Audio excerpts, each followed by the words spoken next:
ಈಗ ಸಂವಾದಕ್ಕಾಗಿ ನಾನು ಕೃಪಾಕರ್ ಸೇನಾನಿ ಅವರನ್ನು ಆಹ್ವಾನಿಸ್ತಾ ಇದ್ದೇನೆ. ನಮ್ಮಲ್ಲಿ ಭಾಳ ಜನ ಕೇಳ್ತಾ ಇದ್ದರು, ಅಲ್ಲ ಈಗ ಹೆಸರು ಒಂದಿದೆ, ಚೇರ್ ಎರಡು ಎಂತಕ್ಕೆ ಅಂತ. ಯಾಕೆಂದರೆ ನಮ್ಮಲ್ಲಿ ಅನೇಕ ಜನರಿಗೆ ಕೃಪಾಕರ್ ಸೇನಾನಿ ಅಂದರೆ ಒಂದು ಹೆಸರು, ಕೃಪಾಕರ್ ಅನ್ನೋದು ಹೆಸರು, ಸೇನಾನಿ ಅವರ ಸರ್ ನೇಮ್ ಅಂತ ಅಂದ್ಕೊಂಡ್ಬಿಟ್ಟಿದ್ದಾರೆ. ಹಾಗಾಗಿ ಇವತ್ತು ಇಬ್ಬಿಬ್ಬರು ಕಾಣಿಸ್ತಾರೆ ನಿಮ್ಮ ಮುಂದೆ. ಇವರು ಕೃಪಾಕರ್ ಸೇನಾನಿ. ನಮ್ಮ ನಡುವೆ ಇರುವ ಭಾಳ ಮುಖ್ಯವಾದಂತಹ ಸೈಂಟಿಸ್ಟ್ಸ್ ಇವರು, ಪರಿಸರ ತಜ್ಞರು, ಗ್ರೀನ್ ಆಸ್ಕರ್ ಅವಾರ್ಡ್ ವಿನ್ನರ್ಸ್ ಇವರು. ನಿರ್ದಿಗಂತದ ಒಟ್ಟು ನಿರ್ಮಾಣದಲ್ಲಿ, ಅದರ ಚಿಂತನೆಗಳ ರೂಪುಗೊಳ್ಳುವಿಕೆಯಲ್ಲಿಯೂ ಸಹ ಕೃಪಾಕರ್ ಸೇನಾನಿ ಅವರ ಪಾತ್ರ ಭಾಳ ಮುಖ್ಯವಾಗಿದೆ. ನಾನು ಅವರ ಬಗ್ಗೆ ಹೇಳಲಿಕ್ಕೆ ನನ್ನ ಹತ್ರ ಹೆಚ್ಚೇನಿಲ್ಲ, ಯಾಕೆಂದರೆ ಅಷ್ಟೆಲ್ಲ ಹೇಳೋಕ್ಕೆ ಸಾಧ್ಯ ಇಲ್ಲದೆ ಇರುವಷ್ಟು ತುಂಬ ಭಿನ್ನವಾದಂತಹ ಚಿಂತನಾ ಕ್ರಮವನ್ನು ಉಳ್ಳಂಥ ಪರಿಸರ ತಜ್ಞರು ಅವರು. ಅವರದೇ ಆದ ಒಂದು ಪುಸ್ತಕ ಜೀವಜಾಲ ಅಂತ, ಬಹುಶಃ ಅದೇ ಇವರನ್ನು ಕುರಿತಾಗಿ ನಾವು ಹೇಳಬಹುದಾದ ರೂಪಕಾತ್ಮಕ ಮಾತು. ಜೀವಜಾಲದ ಸಂಬಂಧ ಇಟ್ಟುಕೊಂಡು ಯಾವತ್ತೂ ಬದುಕ್ತಾ ಇರೋರು. ಕೃಪಾಕರ್ ಸೇನಾನಿ ಎಷ್ಟು ಫೇಮಸ್ ಅಂದರೆ, ಇವರು ಜಗತ್ತಿನ ಭಾಳ ಪ್ರಸಿದ್ಧರಾಗಿರೋದ್ರಿಂದ ಈ ಪ್ರಸಿದ್ಧಿಯನ್ನು ಕೇಳಿಕೊಂಡು ವೀರಪ್ಪನಿವ್ರನ್ನ ಕಿಡ್ನ್ಯಾಪ್ ಮಾಡ್ಕೊಂಡು ಹೋಗ್ಬಿಟ್ಟಿದ್ದ. ಈ ಹೊತ್ತು ನಾವು ರಂಗಭೂಮಿಯವರು ಈ ಪರಿಸರ, ಅದರ ಜೊತೆಗಿನ ಅನುಸಂಧಾನ ಮತ್ತು ಈ ಪ್ರಜ್ಞೆಯ ಭಾಗವಾಗಿ ನಾವು ಹೇಗೆ ಜೀವಜಾಲವನ್ನು ಒಳಗೊಳ್ಳೋಕ್ಕೆ ಸಾಧ್ಯ ಇದೆ ಇತ್ಯಾದಿಗಳ ಸಂಗತಿಗಳನ್ನು ಇಟ್ಟುಕೊಂಡು ಅವರು ನಮ್ಮ ಜೊತೆಗೆ ಚರ್ಚೆ ಮಾಡ್ತಾರೆ. ಮತ್ತು ನಾನು ಹೀಗೆ ಹೇಳಿದೆ ಅಂತ ಅವರು ಇದನ್ನೇ ಚರ್ಚೆ ಮಾಡ್ತಾರೆ ಅಂತ ಯಾವ ಗ್ಯಾರಂಟಿನೂ ಇಲ್ಲ. ಹಾಗಾಗಿ ಅವರು ಏನು ಬೇಕಾದರೂ ಮಾಡ್ಬೋದು. ಈಗ ಅವರಿಗೆ ವೇದಿಕೆ. ನಮಸ್ಕಾರ. ಶ್ರೀಪಾದ್ ಅವರು ನಮ್ಮ ಪರಿಚಯ ಮಾಡಿದ್ದರಲ್ಲಿ ನಂಗೆ ಗೊತ್ತಾಯಿತು ನಾನು ರಂಗಭೂಮಿ ಬಗ್ಗೆ ಏನು ಮಾತಾಡಬೇಕಾಗಿಲ್ಲ ಅಂತ. ಸೊ ಇದು ಒಂದು ಬ್ರೇಕ್ ಥರ. ಇವರು ಡಾಕ್ಟರ್ ಶಿವಪ್ರಕಾಶ್ ಅಷ್ಟು ಗಂಭೀರವಾದ ಒಂದು ಸ್ಪೀಚ್ ಕೊಟ್ಟು ಚರ್ಚೆ ನಡೆದ ಮೇಲೆ ಒಂದು ಕಾಮಿಡಿ ಟ್ರ್ಯಾಕ್ ಹಾಕ್ಕೊಂಡಿರ್ತಾರಲ್ಲ, ಆ ಥರ ಅಂತ ಬಗ್ಗೆ ತಿಳ್ಕೋಬೋದು. ಅಥವಾ ನೀವು ಬೇರೆಯವರ ಅನುಭವಗಳಿಂದ ನೀವು ಹೆಂಗೆ ನಿಮಗೆ ರಂಗಭೂಮಿಗೆ ಅಳವಡಿಸ್ಕೋಬೇಕು ಅಂತ ನಿಮಗೆ ಚೆನ್ನಾಗುತ್ತೆ. ಸೊ ನಾವು ಬೇಸಿಕ್ಲಿ ನಾನು ಸೇನಾನಿ, ಇವು ಕೃಪಾಕರ್, ನಾವು ಒಟ್ಟಿಗೆ ಆಲ್ಮೋಸ್ಟ್ ಒಂದು 40 ವರ್ಷದಿಂದ ಕಾಡು ಸೇರಿಕೊಂಡು ಅಲ್ಲಿ ಕಾಡು ಕುರುಬರು, ಜೇನು ಕುರುಬರ ಜೊತೆ ಬದುಕ್ತಾ, ಒಂದು ಕಡೆ ನಮಗೆ ಅಲ್ಲಿ ಜೀವವಿಜ್ಞಾನಿಗಳು ಭಾಳ ಸೀರಿಯಸ್ ರಿಸರ್ಚ್ ಸೆಂಟರ್ ಇತ್ತು, ಅದರೊಳಗೆ ನಾವು ಇದ್ವಿ. ಹಾಗಾಗಿ ಅವ್ರ ಬುಕ್ಕು, ಅವ್ರ ಮೇಷ್ಟ್ರುಗಳು ಎಲ್ಲರಿಗೂ ನಮ್ಗೆ ಅವ್ರ ಆ್ಯಕ್ಸಸ್ ಇದ್ದಿದ್ದರಿಂದ ನಾವು ಕಾಡು ನೋಡಿ ನಮ್ಮ ಪರ್ಸ್ಪೆಕ್ಟಿವ್ ಮೌಲ್ಡ್ ಆಗೋಕ್ಕೆ ಅದೆಲ್ಲ ಹೆಲ್ಪ್ ಆಗ್ತಾ ಬಂತು. ನಾವು ಬಿಗಿನಿಂಗಲ್ಲಿ ಬೆಳೆದಿದ್ದು ಅಂದರೆ we have seen forest from up close and from under the canopy. Under the canopy ಅಂದರೆ I am sure you will understand. ಒಂದು ಬಿಗ್ಗ ಪಿಕ್ಚರ್ ಸುಮ್ಮನೆ ಮೇಲೋಗಿ ಕೂತ್ಕೊಂಡು ಮೇಲ್ಗಡೆಯಿಂದ ನೋಡೋದಕ್ಕೂ ಕೆಳಗಡೆಯಿಂದ ಹತ್ತಿರದಲ್ಲಿ ಮಣ್ಣಿನ ವಾಸನೆ, ಮಣ್ಣಿನ ಸ್ಪರ್ಶ ಇಟ್ಕೊಂಡು ಈಗ ಫಾರ್ ಎಕ್ಸಾಂಪಲ್ ನಿಮಗೆ ಇವಾಗ ನಾನು ಪ್ರಕೃತಿ ಅಂದರೆ ಏನು ಅಂತಂದರೆ, ನಿಮ್ಮಲ್ಲಿ ಮೋಸ್ಟ್ ಆಫ್ ದೆಮ್ ಪಶ್ಚಿಮ ಘಟ್ಟಗಳ ಕಡೆ ಕೈ ತೋರಿಸ್ಬೋದು, ಇಲ್ಲ ಸಮುದ್ರದ ಕಡೆ ಕೈ ತೋರಿಸ್ಬೋದು, ಹೌದಾ? ಆದರೆ ನಾವೆಲ್ಲೋ ಒಂದು ಕಡೆ ಹಂಗೆ ಕೈ ತೋರಿಸೋದ್ರಿಂದ ನಾವು ದೂರ ನಿಂತ್ಕೊಂಡು ನಮ್ಮ ಸುತ್ತಲ ಇಡೀ ಯೂನಿವರ್ಸ್ ಸುತ್ತಾ ಇದೆ ಅನ್ನೋ ಒಂದು ಮನೋಭಾವದಲ್ಲಿ ಆಂಥ್ರೋಪೋಮಾರ್ಫಿಕ್ ಆಗಿ, ಅಂದರೆ ಈಗ ಮನುಷ್ಯನ ಪಾಯಿಂಟ್ ಆಫ್ ವ್ಯೂಯಿಂದ ನಾವು ಇಡೀ ಇದನ್ನ ನೇಚರ್ ಅಂತ ಬೇರೆ ಇಟ್ಟು ನೋಡ್ತೀವಲ್ಲ,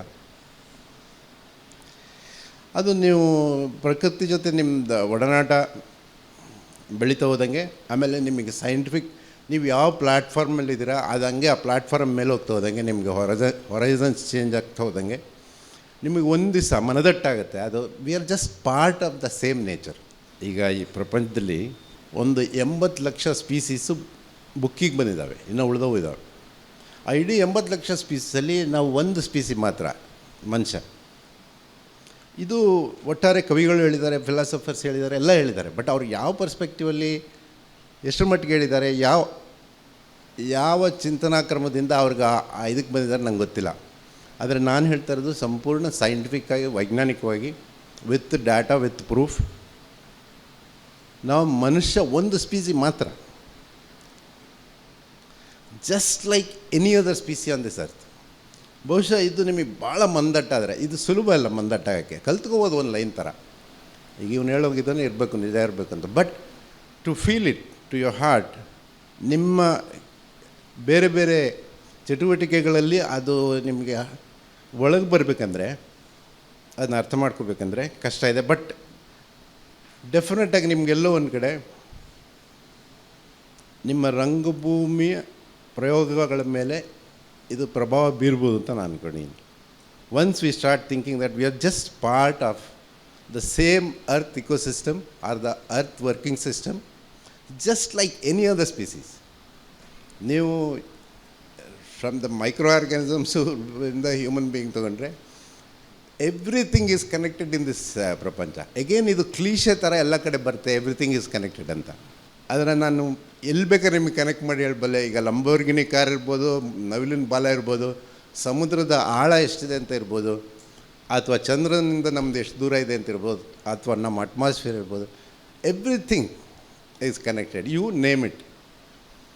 ಸೊ ಇದು ಈಗ ನಾವು ಸುಮ್ಮನೆ ಥಿಯೇಟ್ರ್ ಬಗ್ಗೆ ಯೋಚನೆ ಮಾಡಿದರೆ, ನನಗಿದ್ದು ನಾನು ಇದು ಮಾತಾಡಿ ಮುಗಿಯೋಷ್ಟೊತ್ತಿಗೆ ನಿಮಗೆ ಒಂದು ಹೊಸ ಪರ್ಸ್ಪೆಕ್ಟಿವ್ ಸಿಗ್ಬೋದು ಅಂತ ಒಂದು ಆಲೋಚನೆಯಲ್ಲಿ ನಾನು ಶುರು ಮಾಡಿಕೊಂಡೆ.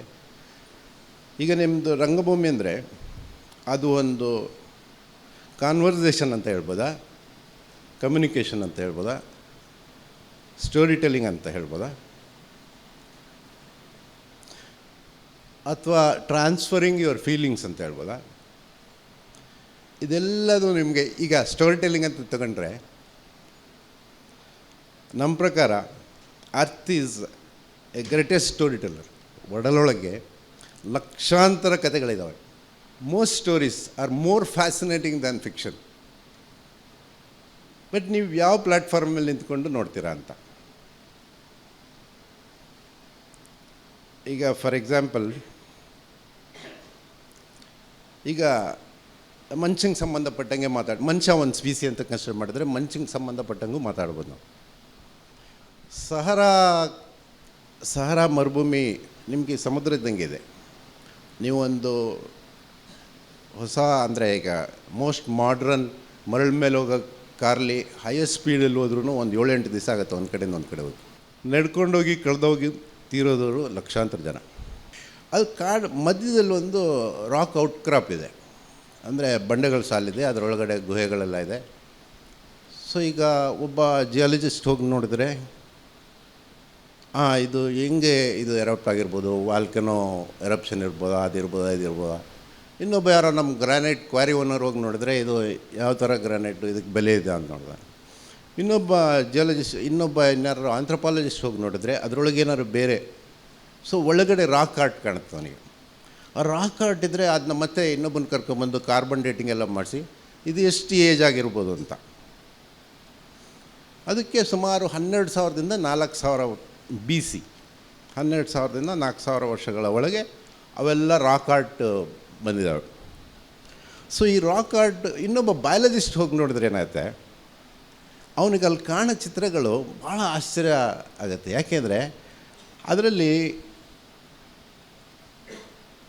ಕಾಡಲ್ಲಿ ಬದುಕೋ ಪ್ರಾಣಿಗಳಿದ್ದಾವೆ, ನೀರಲ್ಲಿ ಬದುಕೋ ಪ್ರಾಣಿಗಳಿದ್ದಾವೆ. ಈಗ ನೀರಾನೆ ಇದೆ, ಜಿರಾಫೆ ಇದೆ, ಇನ್ನೊಂದಿದೆ. ಅವನಿಗೆ ಇದು ಯಾಕೆ ಬಂತು, ಜಸ್ಟ್ ಅರೌಂಡ್ 4,000 years ಬ್ಯಾಕ್ ತನಕ ಅದು ಡೇಟಿಂಗಲ್ಲಿ ತೋರಿಸ್ತಾ ಇದೆ. ಸಹರಾ ಮರುಭೂಮಿ ಅದು ಹಂಗಾರೆ ಆವಾಗ ಅಲ್ಲಿ ಪುಷ್ಪಕ ವಿಮಾನ ಏನಿರಲ್ವಲ್ಲ. ಸೊ ಹಾಗಾಗಿ ಅವ್ರು ದೂರ ಹೋಗಿರ್ಲಿಕ್ಕೆ ಸಾಧ್ಯ ಇಲ್ಲ.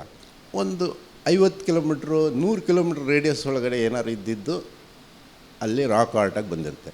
ಅವ್ರ ಇಮ್ಯಾಜಿನೇಷನಲ್ಲಿ ಅದು ಸ್ವಲ್ಪ ಎಕ್ಸಾಗ್ರೇಟ್ ಆಗಿದ್ದರೂ ಕೂಡ ಅವ್ರು ಕಂಡಿದ್ದ ವಸ್ತುಗಳು ಮಾತ್ರ ಇರ್ತವೆ, ಅದರಲ್ಲೂ ಪ್ರಾಣಿಗಳಿರ್ತವೆ. ಸೊ ಈ ಪ್ರಾಣಿಗಳು ಇಲ್ಲಿ ಯಾಕೆ ಬಂದು ಅಂತ, ಮರಳುಗಾಡಲ್ಲಿ ಇರದೇ ಇರೋ ಪ್ರಾಣಿಗಳು ಅಲ್ಲಿ ಯಾಕೆ ಬಂದು ಅಂತ. ಹಾಗಾದರೆ ಕೇವಲ 4-5 ಸಾವಿರ ವರ್ಷಗಳ ಹಿಂದೆ ಅಲ್ಲಿ ನದಿ ಹರಿತಾ ಇತ್ತು, ಕಾಡಿತ್ತು, ಒಂದು ಎವರ್ಗ್ರೀನ್ ಫಾರೆಸ್ಟಲ್ಲಿರೋ ಒಂದು ಪ್ರಾಣಿ ಕೂಡ ಅಲ್ಲಿದೆ. So this is amazing.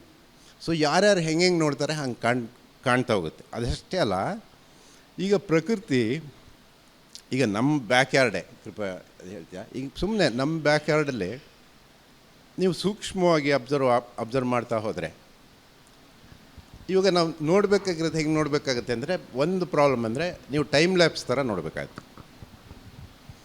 ಈಗ ಮೋಡಗಳಿಗೆ ನೋಡ್ತಾ ಇದ್ದರೆ ನೀವು ಅಲ್ಲೇ ನಿಂತಿರುತ್ತಲ್ಲ, ಸೊ ನೀವು ಒಂಚೂರು 2 hours ನೀವು ಒಂದು ಫುಟೇಜ್ ತೆಗೆದು ಅದನ್ನ ಮತ್ತೆ ಓಡಿಸಿದ್ರೆ ಅದೊಂದು ಟೈಮ್ ಲ್ಯಾಪ್ಸ್ ಥರ ಎಲ್ಲ ಮೂವ್ ಆಗ್ತಾ ಇರುತ್ತಲ್ಲ, ಅವು ಅಲ್ಲೋಲ ಕಲ್ಲೋಲ ಆಗ್ತಾ ಇರುತ್ತೆ, ಅಲ್ಲಿ ನಿಮ್ಗೆ ಆಶ್ಚರ್ಯ ಆಗೋಗುತ್ತೆ. ಸೊ ಆ ಥರ ನೋಡೋ ವಿಷನ್ ಇದೆಯಲ್ಲ, it comes with lot of acquired knowledge. So ಆ ಥರ ಇವಾಗ ಸುಮ್ಮನೆ ನಮ್ಮ ಬ್ಯಾಕ್ ಯಾರ್ಡಲ್ಲಿ ಏನು ಹೇಳ್ತೆ, ನಮ್ಮ ಬ್ಯಾಕ್ ಯಾರ್ಡಲ್ಲಿ ಅಬ್ಸರ್ವ್ ಮಾಡಿದ್ದು, ಇವಾಗ ಬಂಡೀಪುರಲ್ಲಿ ನಾವು ಆಲ್ಮೋಸ್ಟ್ ನೀಲಗಿರಿ ಬಯೋಸ್ಫಿಯರ್ ರಿಸರ್ವ್ಲಿ ಆಲ್ಮೋಸ್ಟ್ 35-40 ವರ್ಷ ವರ್ಕ್ ಮಾಡಿದ್ದೀವಿ. ಆ ಪಕ್ಕದಲ್ಲೇ ನಮ್ಮದೊಂದು ಜಾಗನೂ ಇದೆ, ಅಲ್ಲೊಂದು ನಮ್ಮದೊಂದು ಸ್ಟಡಿ ಪ್ಲಾಟ್ ಇದೆ, ಒಂದು 25 ಎಕರೆ, ಜಸ್ಟ್ ಅದರದ್ದು. ನಮಸ್ಕಾರ. ನನಗೆ ಈ ವೇದಿಕೆ ಮೇಲೆ ಕೂತ್ಕೊಂಡು ನಿಮ್ಮನ್ನೆಲ್ಲ ನೋಡಿದ್ರೆ ನನಗೆ ನಿಜವಾಗ್ಲೂ ಭಯನೇ ಆಗುತ್ತೆ. ಯಾಕೆಂದರೆ ನಾನು ಸನಾನಿ ಈ ಕಾಡ್ನಾಯಿಗಳನ್ನ ಅದ್ರ ಬಗ್ಗೆ ಸ್ವಲ್ಪ ತಿಳ್ಕೊಳ್ಳೋಣ ಅಂತ ಒಂದು 15 ವರ್ಷ ಅದ್ರ ಮೇಲೆ ಸುತ್ತ ಅದನ್ನು ಅರ್ಥ ಮಾಡ್ಕೊಳಕ್ಕೆ ನಮಗೆ ಏನೆಲ್ಲ ಆಧರಿಸ್ಬೇಕಾಯ್ತು ಅಂತ. ಕೆಮಿಸ್ಟ್ರಿ ಬಗ್ಗೆ ಸ್ವಲ್ಪ ತಿಳುವಳಿಕೆ ಬೇಕಾಯಿತು, ಮತ್ತು ಜಿಯಾಲಜಿ ಬಗ್ಗೆ ಗೊತ್ತಾಗಬೇಕಾಯ್ತು. ಅದು ಬಿಟ್ಟು ಟಿಕ್ಸ್ದು ecology, breeding behaviour of ticks ತಿಳ್ಕೊಬೇಕಾಯ್ತು.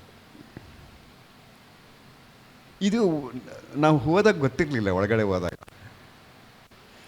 So ನಾನು ಹೇಳಿದೆ ಇಷ್ಟೊಂದು ಇಟ್ಕೊಂಡು ನಮಗೆ ಎಂಡ್ ಆಫ್ ದ ಡೇ ನಾವು ವೈಲ್ಡ್ ಡಾಗ್ಸ್ ಬಗ್ಗೆ ನಾವೇ ಇಡೀ ಪ್ರಪಂಚದಲ್ಲಿ ಹೆಚ್ಚು ಸಮಯ ಕಳೆದಿದ್ದು ಎಲ್ಲ ದಾಖಲೆಗಳು ಕಂಡ್ರೂ ನಮಗೆ ಸಿಕ್ಕಿರೋ ಉತ್ತರಗಳಿಗಿಂತ ಪ್ರಶ್ನೆಗಳೇ ಜಾಸ್ತಿ ಆಯಿತು ಎಂಡಲ್ಲಿ. ಸೊ ಹಾಗಾಗ್ಬಿಟ್ಟು ಈಗ ನೀವು ಇಷ್ಟೊಂದು ಪರಿಣಿತರ ಮುಂದೆ ನಾವು ಕೂತ್ಕೊಂಡು ನಮಗೆ ಗೊತ್ತಿಲ್ಲದೆ ಇರೋ ರಂಗಭೂಮಿ ಬಗ್ಗೆ ನಾವು ನಿಮ್ಮ ಮುಂದೆ ಮಾತಾಡಬೇಕು ಅಂತಿದೆ ಅಲ್ಲ, ಅದೇ ನನಗೆ ಸ್ವಲ್ಪ ಭಯ ಇದೆ. ಆದರೂ ಈಗ ಸೆನಾನಿ ನನಗೆ ನೆನಪಿಸ್ದ ಅಲ್ಲ, ಬಂಡೀಪುರ ಪಕ್ಕ ನಾವೊಂದು ಸಣ್ಣ ಜಾಗ, ಒಂದು ಹಿಂದೆ ಕಾಡಾಗಿದ್ದ ಭೂಮಿ, ನಾವು ಯಾಕಂದರೆ ಭಾಳ ದೀರ್ಘಕಾಲ ನಾವು ಅಲ್ಲಿ ಉಳಿಬೇಕಾಗತ್ತೆ ಅಂತ ಒಂದು ಕಾರಣಕ್ಕೆ ನಮ್ಮ ಸಂಶೋಧನೆಗೆ ಅಲ್ಲೇ ಒಂದು ಸಣ್ಣ ಮನೆ ಮಾಡ್ಕೊಂಡಿದ್ವಿ.